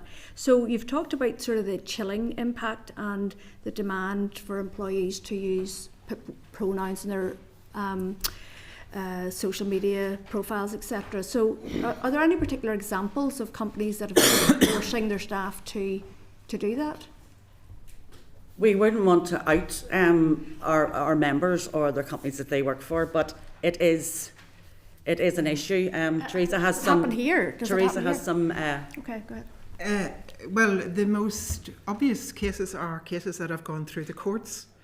There are cases going through a case in Northern Ireland going through the court at the moment, but I don't know. I can't tell you the details, and anyway, I wouldn't want to, since it's in front of the courts. The most famous cases is the Forstater case back 2 years ago, and it went to the Employment Appeal Tribunal to establish that employees had the right to hold gender-critical beliefs. We find it reprehensible that it's necessary for women to do this. It's a hugely expensive exercise to take an action through the courts, to go to appeal court, possibly to a higher court, costing tens of thousands of pounds, because the law is not clear, and that's why we are looking for clarity in the law that the protected characteristic is sex. Sex refers to biological sex. There are two sexes, male and female, and you can't change your sex. Okay, just one more then, and it's in relation to the sort of crime statistics. To what degree do you feel that there is underrepresentation in terms of how the PSNI, PPS, etc. records crimes? Because as a woman, any woman in the room, I'm more afraid of a man who presents as a man than a trans woman. So I'm just wondering, to what degree have you got evidence that there is a proportion of crimes that are actually carried out by trans women? We can get those to you after this is over. But go ahead, I'm Teresa. happy to try and answer or address the issue that you've put, Chair. Thank you. I mean, I totally agree that, for instance, the crime of rape is massively underreported, and those that are reported, the successful convictions is minuscule, and it is a scandal across the UK, undoubtedly. With regards to whether or not women are afraid of men generally or are afraid of... The question was asking was more around what percentage do you feel that crimes, whether they are sexually motivated or not, are actually carried out by trans women? There are statistics, government statistics, and trans women offend at the same rate as every other man in the country. Okay. There's no difference. Yeah. In fact, it might actually, where sexual crimes are concerned, it's actually slightly higher. Okay. Yes, amongst the prison population, amongst the male prison population, the percentage of trans-identifying men in prison who have been convicted of sexual and violent crimes is much, much higher than the general male population in prison. So you're saying that the statistics are there? Yeah, we'll get those yes, to you. indeed, and we're happy to send them to you. Okay, thank you. Go ahead, Deputy Chair. Thank you. Thank you. I'm interested in the area that you discussed in respect of equality in pay. For women, we've had an Equal Pay Act in Northern Ireland since 1970, and there have been some really landmark decisions in respect of that. So where do you see equal pay legislation needing to go? Because this is a review of equality legislation. So where do you see equality legislation with regards to the gender pay gap being improved or a need for change? I think it's not going to be evident where the discrepancies lie or where the huge discrepancies lie in pay until companies are in Northern Ireland forced to publish their pay scales. As far as I'm aware, that legislation isn't in place here yet. I think in GB it is. They do have to publish their pay scales. What difference would publishing a pay scale make? I mean, surely if you believe you're being paid less than someone else, you can bring up an equal pay claim. You can. And are very successful. And many of them are, but you have to know that you're being underpaid before you can bring that. And I think traditionally in Northern Ireland, people don't discuss their salaries openly in the workplace. So women can be quite often paid a lot less than their male comparators and not know it. So until you understand the pay scale and where your job fits within that pay scale, you can't possibly know that you're being paid less than... You can exclude the public sector from that because everybody knows what everybody gets in the public Yeah. sector. And in terms of that element of discrimination, that's a well-tested route, and there have been some incredibly good cases, particularly with local employment employees, people who are dinner women against bin men, and all of that has happened in the past. But in terms of private sector employment in Northern Ireland, surely the Equality Commission have a duty to assist anyone in terms of making those inquiries? Yes, they do, and they would. However, I would still go back to the point that if you don't know you're being paid less than the guy next to you, how could you possibly even raise a claim because you don't know? So a positive from your perspective in respect of a review of equality legislation would be that private sector employers would be required by law to publish their pay rates. Okay, thanks so much. Okay, Timothy, please. Oh, sorry, Brian.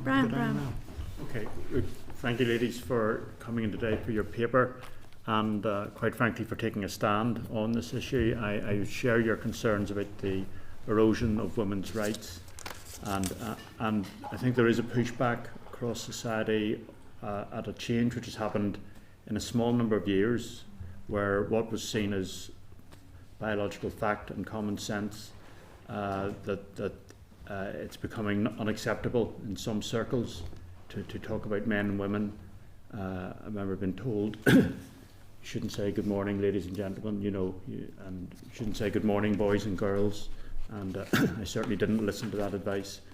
And equally I understand that we must have tolerance across society for how people wish to live their lives, but that doesn't mean we try to rewrite the basics of the human species. So I think it's very helpful that you've spoken up for this issue and spoken up for many people. But I do want to push you. There are people who are transgender, and that's how they wish to live their lives. That's how they wish to define themselves, and there must be tolerance of people in their private lives. That does not mean we have to do away with either single-sex spaces or protections for women in particular. Have you had engagement with either individuals or groups representing trans people, and do you have any suggestions for how there can be tolerance of people who define themselves that way in terms of how society is structured, without having to abandon the whole idea of sex and single-sex places. We have personally and individually had discussions with trans people. Some trans people actually agree with us, some disagree. But as we said, there's lots of things. It doesn't matter whether you're trans. It doesn't matter whether you're a man or a woman. Everyone should be protected with regards to housing, employment, and equal rights all around. But we shouldn't have to share our female spaces with a male. And as no one can change sex, when a man says he's a woman, he's still a man. We have our right to our privacy and our dignity, and we need to retain that. Everything else we have no issue with. I would also add that if there is an issue with men who choose to present as women using men's spaces, then maybe that's an education point for men rather than for women to be tolerant of those differences. Because if these men were able to use their own facilities based on their biology without fear from other men, then they wouldn't need to use women's spaces. And one other question, Chair. We've had the Christian Institute in before, and many churches have youth organisations that are, for boys and for girls. Not all, but I remember when lottery funding came in, one of the criteria is that you couldn't have single-sex groups at one stage, in applying. So it does seem again that there's at various stages there's an intolerance of having single-sex groups.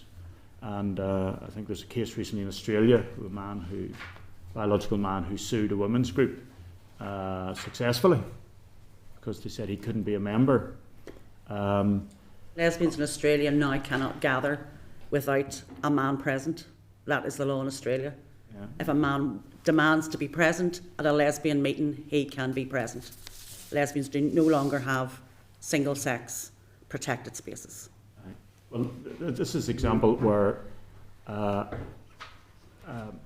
unintended consequences of not thinking something through and not respecting the rights for single-sex spaces.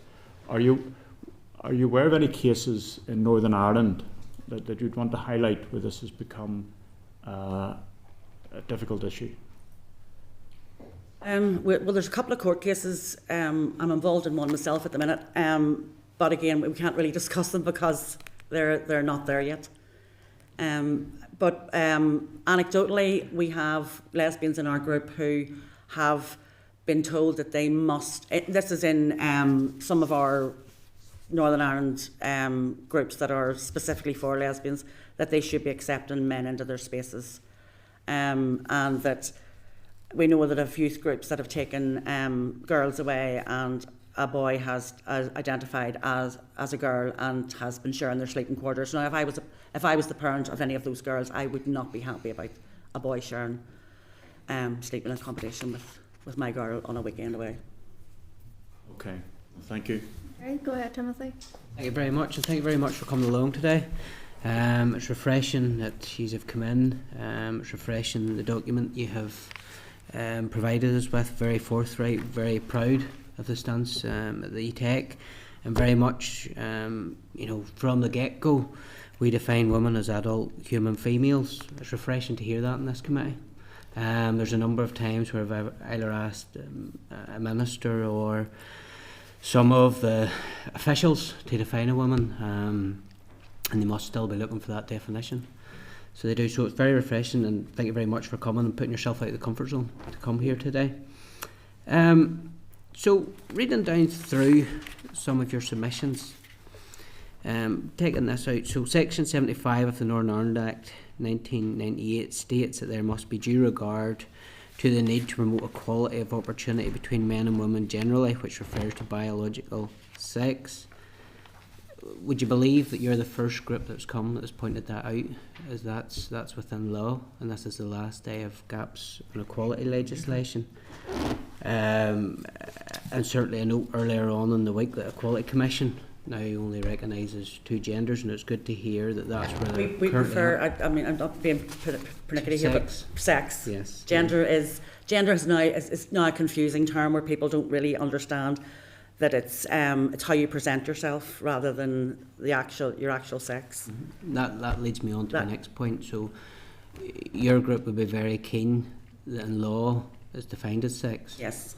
There's no mention to gender because it's confusion, whereas Yes. sex is biological sex from birth. Yes. You are very forthright in that. One of your recommendations: any single piece of equality legislation should clearly define women and girls or retain biological sex as a protected characteristic.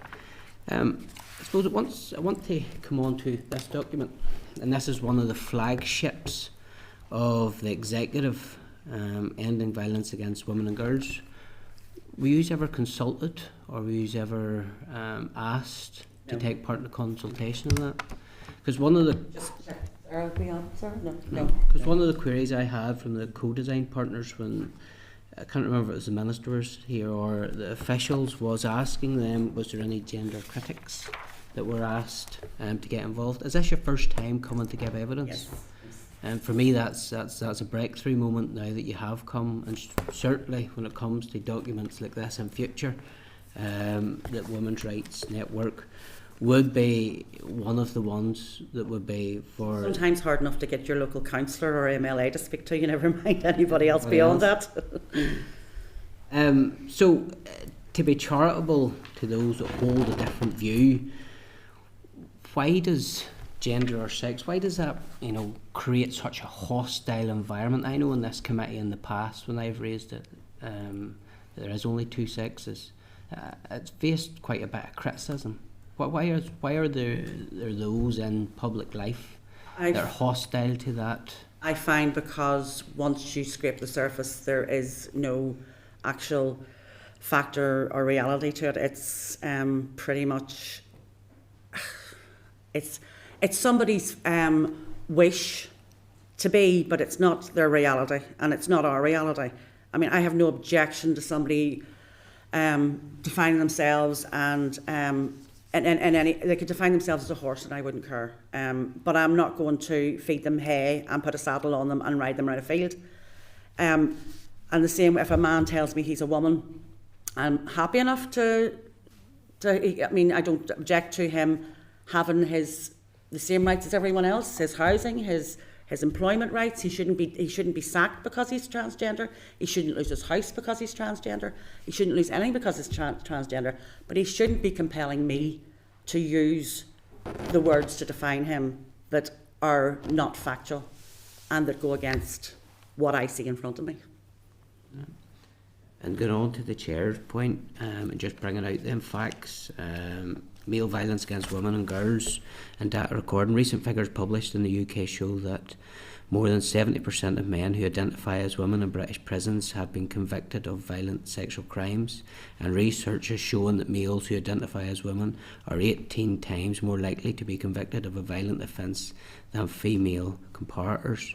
Time and time again we have been told that a man pretending to be a woman poses no risk to society, poses no risk to other women. Obviously the stats don't support that claim, and very much your group is of the opinion. Yeah, and going back to your previous question, this ties in with this. When we're told, when a man presents to us as a woman and demands that we call him a woman and demands that we treat him as a woman, we're naturally honed to seek out who's male and who's female surrounding us. It's a leftover from our evolution. But when you see the statistics on male violence against women and girls, you can see why we need to know who in our surroundings is male or female. And when you squash that instinct in women, you're taking away a defence mechanism. You're telling them, you must call this man a woman. So the next man you see, that man might not have been dangerous, but the next man you see, you have to treat as a woman. You're squashing that instinct to get away from maybe a situation that you would normally not place yourself in because it was a man there rather than another woman. So linking that back to your statistics, the statistics show they are actually more inclined to be sexually violent. So therefore, we are quashing a legitimate fear. You know, we're being asked to quash a legitimate fear within us. Page 7. So under UK law, females cannot commit the act of rape.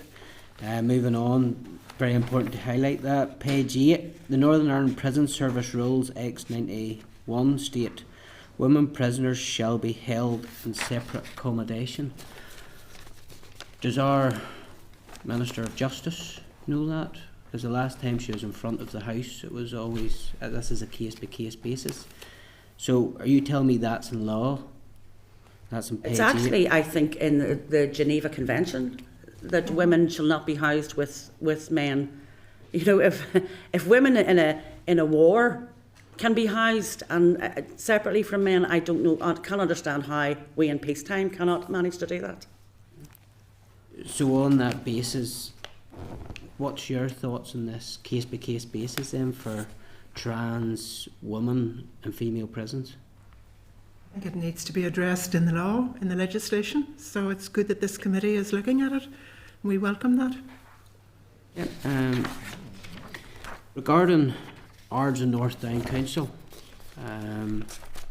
what would your thoughts be and your advice to them? Obviously, they have hit the media, and rightly so, after issuing guidance to 3 of its leisure centres, which welcomes transgender people to use whichever toilet and changing facility they identify with. So no recognition card is required or will be requested. In reality, this removes male and female toilet and changing facilities and creates 2 mixed-sex changing facilities. It is naively or willful ignorance to believe that this could not result in abuse and is a risk to women and girls using those facilities, many of whom may not be aware of the admittance guidance. So that's the Northern Ireland Council has taken that decision. That's certainly something very, very concerning for myself.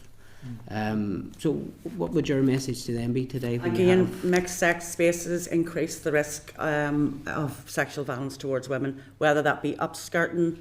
And I mean, you can say you're in a locked cubicle, but if the rest of the changing rooms empty and you're alone in a cubicle and you go to leave it and some man pushes his way in, I mean, you've no escape, you know.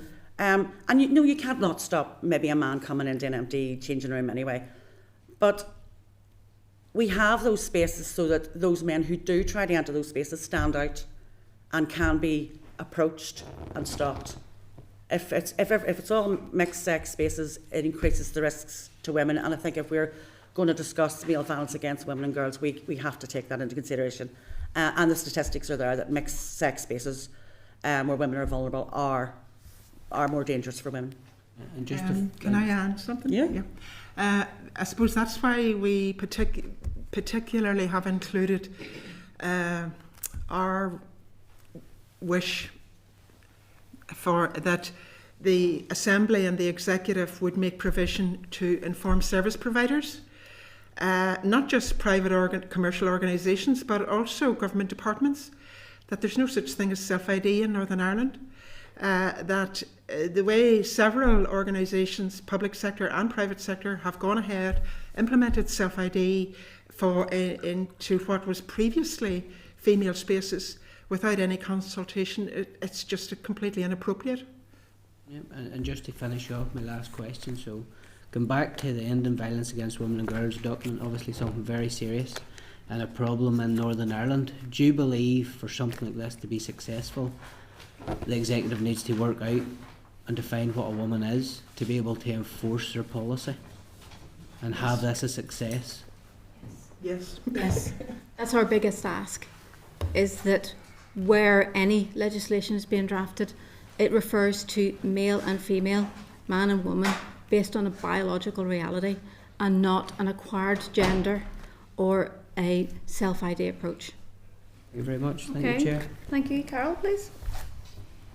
So I agree on your submission on EU Pay Transparency Directive. I think it's really important to keep bringing that up. I completely disagree with everything you say. We've had no gays apply beforehand, and now it's no trans supply. I mean, I think it's disgraceful, to be frank. We're not saying there's no trans supply. We're saying trans people should have all the rights, the human rights that everybody else has. And then outline areas where trans people should not have access. No, trans people, women who are trans identified can still access female spaces. So we're not excluding trans people. We're excluding men from our single sex spaces. Do you feel that there's no such thing as a trans man or trans woman? Sorry. A trans define. A trans woman is a man who presents and pretends to be a woman. A trans man is a woman who pretends and presents as a man. Okay. So trans men who are women biologically are not excluded from. Trans women are because they're men. Okay. They're not excluded from their own spaces, from men's spaces. They're just not excluded from women, from those places where they legitimately can go. They're just, we would ask them to be excluded from women's spaces. And I just find, the whole history of LGBTQ+ is about inclusion rather than exclusion, and that's my big problem. So, I'll say no more. Sure, just one word that's been used regularly throughout all of this is the word pretend. The government provides gender recognition certificates. That doesn't say that your gender has changed. The law says your sex has changed. Now, you've highlighted heavily today, this is about sex, male and female. The law says that. The Gender Recognition Act was created because homosexuals could not marry. So 2 women couldn't marry and 2 men couldn't marry. So the way around that was to create a Gender Recognition Act where a man could change his gender and a legal sex, it's a legal fiction, so that he could marry another man. Now that we have same-sex, you can look it up, you can roll your eyes, but you can look it up. I'm not rolling my eyes, I'm just incredulous. Sorry. Yeah, it is incredulous that was made law before same-sex marriage was made law. And now we have same-sex marriage.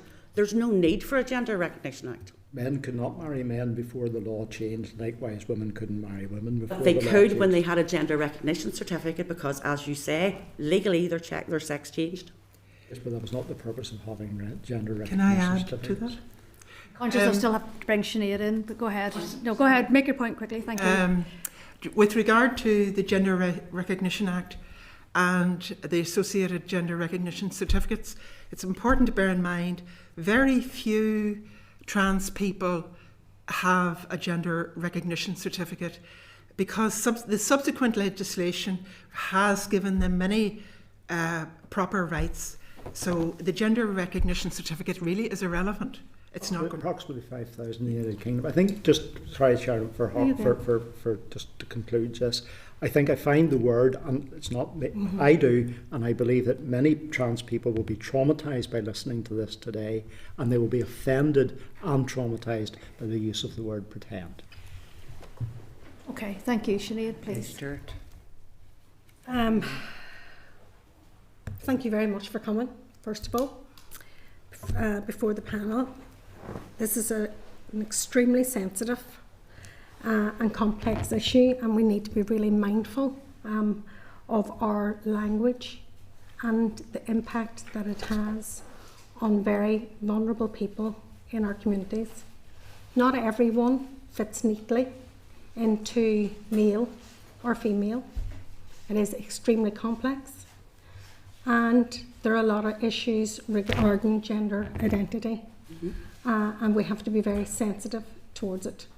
I do not agree with the presentation that you have made today, and I just want to put that on record. All of it, or just some of it? Well, some of the language that you've used, and I think Stuart has said that, the word pretend. I know a lot of not a lot of transgender, because there's not a lot of transgender people, but I know some transgender individuals, and they're very vulnerable, and they feel that they are under attack by communities. This identity kind of war that is going on globally, not just here, globally, is very scary for individuals, and I think we need to be very sensitive of that in our discussions regarding equality. And I want to say that. Now, I want to get back to your briefing just to get a bit of clarity. In your briefing, you say that in Ireland there has been effectively declared a mixed-sex environment for all women and girls. Can you tell us how this declaration has interacted with their equality legislation and what has been the impact of that? And then if I could bring you back to the 70% that we talked about transgender prisoners and that, can you give me the figures, the number of transgender prisoners that is actually referring to? Because percentages sometimes can... Yeah, we can get the government figures for you and send them to you after this. I don't understand the first part of the question. Do you get that one? No, I'm just going to write it down. It's on page 43 of your briefing. Yeah. You talk about Ireland has effectively declared a mixed-sex environment for all women and girls in Ireland. You know, you're critically saying that. Where are you getting that from? Page 43 of your... Page 15. Page 15, sorry, page 43 in our... Page 15 of the briefing. And so I just want to say, you know, can you tell us how this declaration has interacted with their equality legislation and what has been the impact on that? You know, because you've referred to it quite extensively there in your last paragraph. That's fine. Just making a note for what information we need to provide to the committee. There were two parts to your question, sorry. Yes, there's no requirement in Ireland other than fill in an A4 page to declare that you're the opposite sex. That's where it starts. So that means that I can walk into a toilet and I can see Timothy standing there in his suit and his tie and his beard and know clearly that he's a man, and I can't challenge him in the Republic of Ireland because he can say I have a GRC. He can it's self-identification. They just fill out an A4 sheet and that's it. And that's what I'm saying. Can you tell us how that declaration has impacted the equality legislation as provided within the Republic of Ireland? We'll get that information to you afterwards. Thank you. Okay, that's fine. And then the other, in relation to violence against women and girls, have you actually engaged with Nexus, with Victim Support NI or Women's Aid in relation to violence against women and girls? We reach out to women's organisations in Northern Ireland all the time and no one responds. None of them? None of them? Political parties don't respond either. Okay, thank you. I suppose that one of the areas that we will look at is the Executive Office with a responsibility for that strategic framework of ending violence against women and girls. Obviously it went out to consultation a few years ago and there was a delay, etc., in actually getting it launched. So I'm not sure how long your organisation has been in existence. It's like longer, it was maybe 2021, yeah. Okay, so maybe some of the consultations started before that, but we can certainly pass your contact details. Although that's come up quite a lot, particularly with grassroots women's groups, that they feel that they weren't consulted as part of this strategy.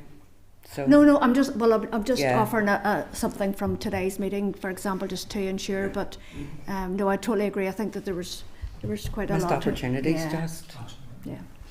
Okay, thank you so much. It was a tense session, but I really appreciate your contribution and the effort you went into to pull together that submission. It was very, very comprehensive. So thank you very much, ladies. Thank you all for your time. Thank you. Okay, members. So that was a suggestion. I'd wait for you to move. Okay, that was a suggestion there. Is there anything else out of this session that we need to be following up on? No. Okay, members. Thank you again, ladies. Thank you. Okay, so, I'm just looking at my here. So, the clerk has provided a draft social media post, really just to go out over the next day or so, just to say that we've drawn a line in terms of submissions for inquiry, and it's just to see if people are content with the wording. Yeah, absolutely. And so I'll wait until I get to AOB. I just want to raise a couple other wee things. Okay. Thank you very much, Hansard. Thank you. Thank you. Okay, and so just to remind you that we're having a closed session on the 5th of March for the committee to discuss the committee inquiry report and the recommendations. So, so just to advise that the clerk will provide an amended options paper to incorporate today's evidence and the written evidence received last week from the Equality Commission. So, okay to move on then. Will we get that in good time? Obviously a lot to take in. Yes. Yeah. I think that this morning you were indicating that a lot of it's been drafted, but you just need to incorporate it. Yes, just the things. Sure, this will be the committee report. Yes. Yeah. And just I think it's fair to remember from previous experience that if committee reports are agreed and people wish to dissent, a minority report can be provided within a committee report. Yeah, we can indicate on that where there's been agreement, consensus, and whether else. Right, you can write a minority comment. Yeah. If that's how you're minded. Okay, so moving on then, draft forward work programme. Oh, hold on. Oh yeah, we've got on that. It's found at page 46 of your pack. Are members content to proceed with the remaining briefings as set out in the work programme? Obviously, today's briefing by Department didn't take place. Has that been scheduled? It will be rescheduled, yes. Yeah. So TBC for that? Yeah. Okay, so the correspondence, and there's a summary of the committee correspondence, page 56. Just want to see if anybody wants to raise any issues, anything that came up in the correspondence. 197. Commission for Reconciliation Information Recovery has agreed to come. If that's something we could get into the forward programme.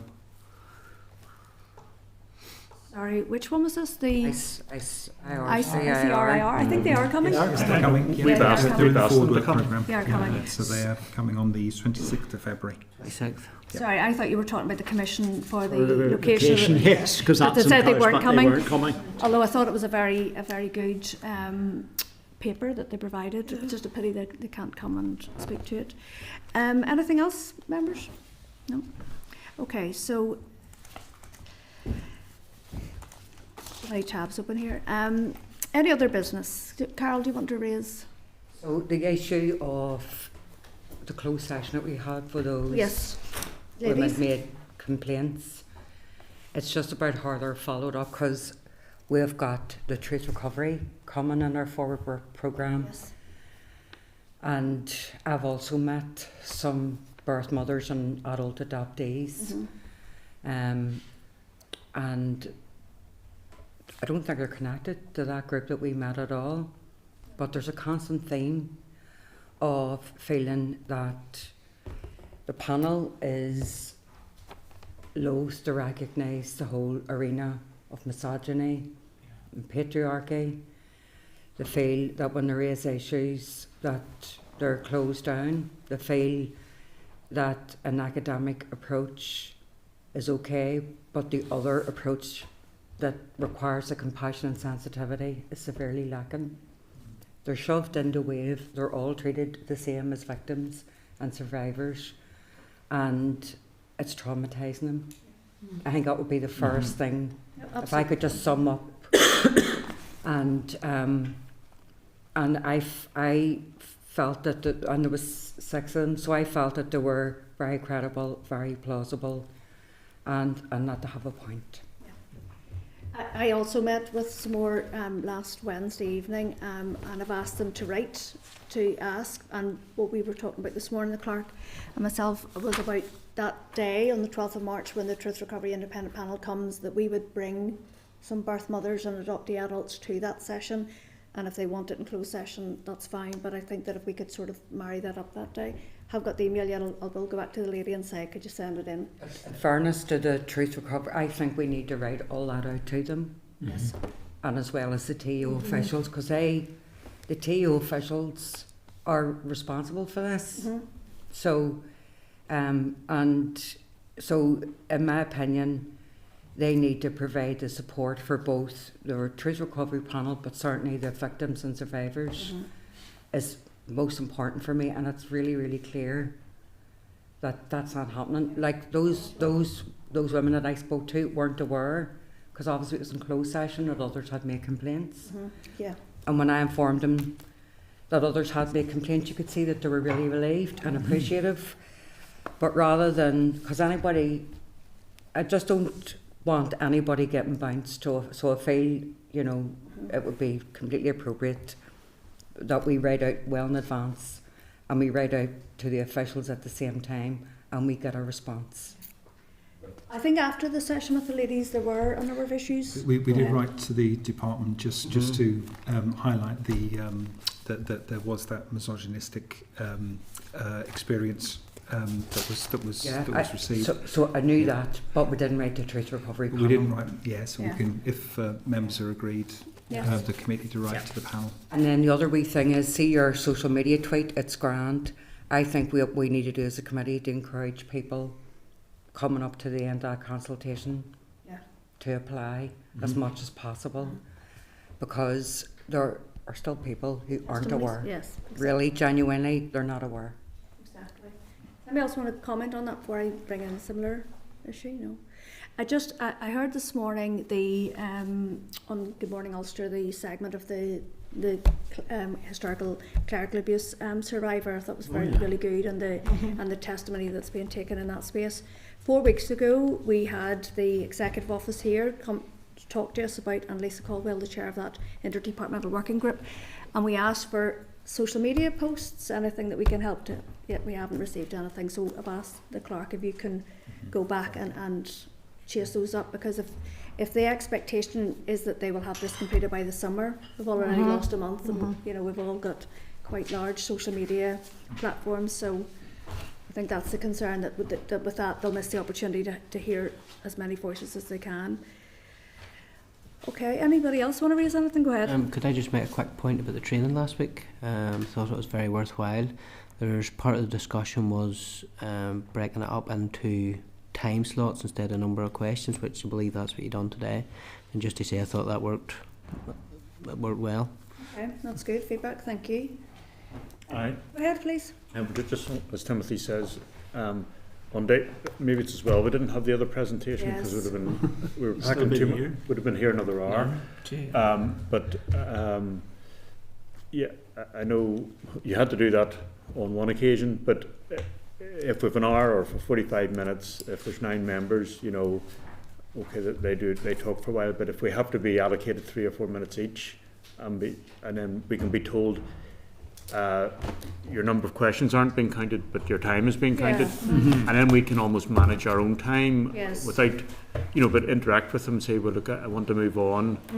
That if you want to ask a number of questions, we can do that, but I think it's fair that we each have an equal amount of time. Yeah, of course. You know, I think obviously today we were trying and you would just have to call time on us and just say.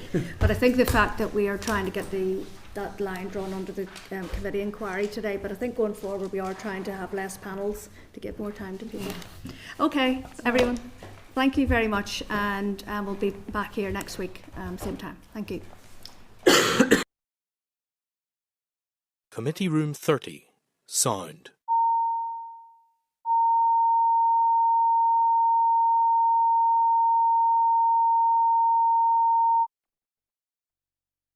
Committee Room 30, sound.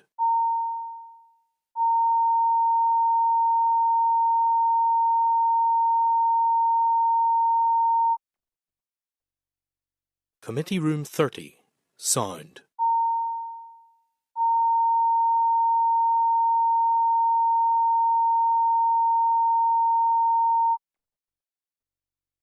Committee Room 30, sound.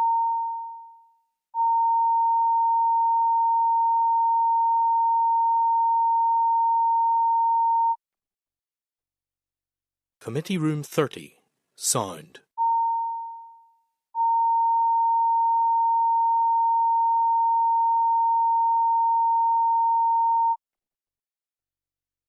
Committee Room 30, sound.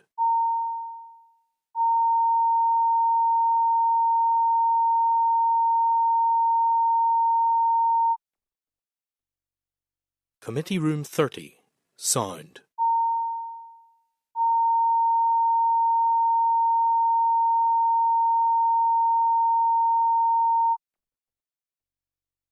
Committee Room 30.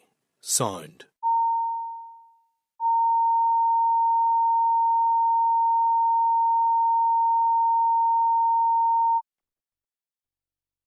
Committee Room 30.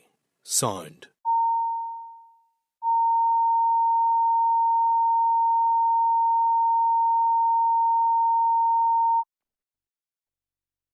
Committee Room 30.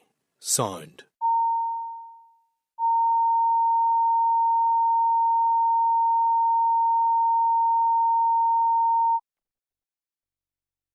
Committee Room 30. Sound.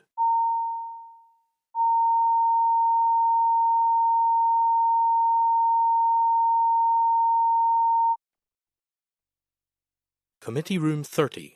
Sound.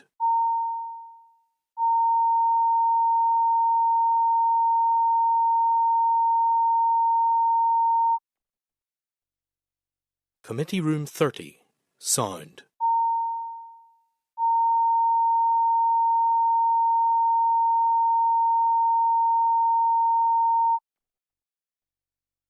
Committee Room 30.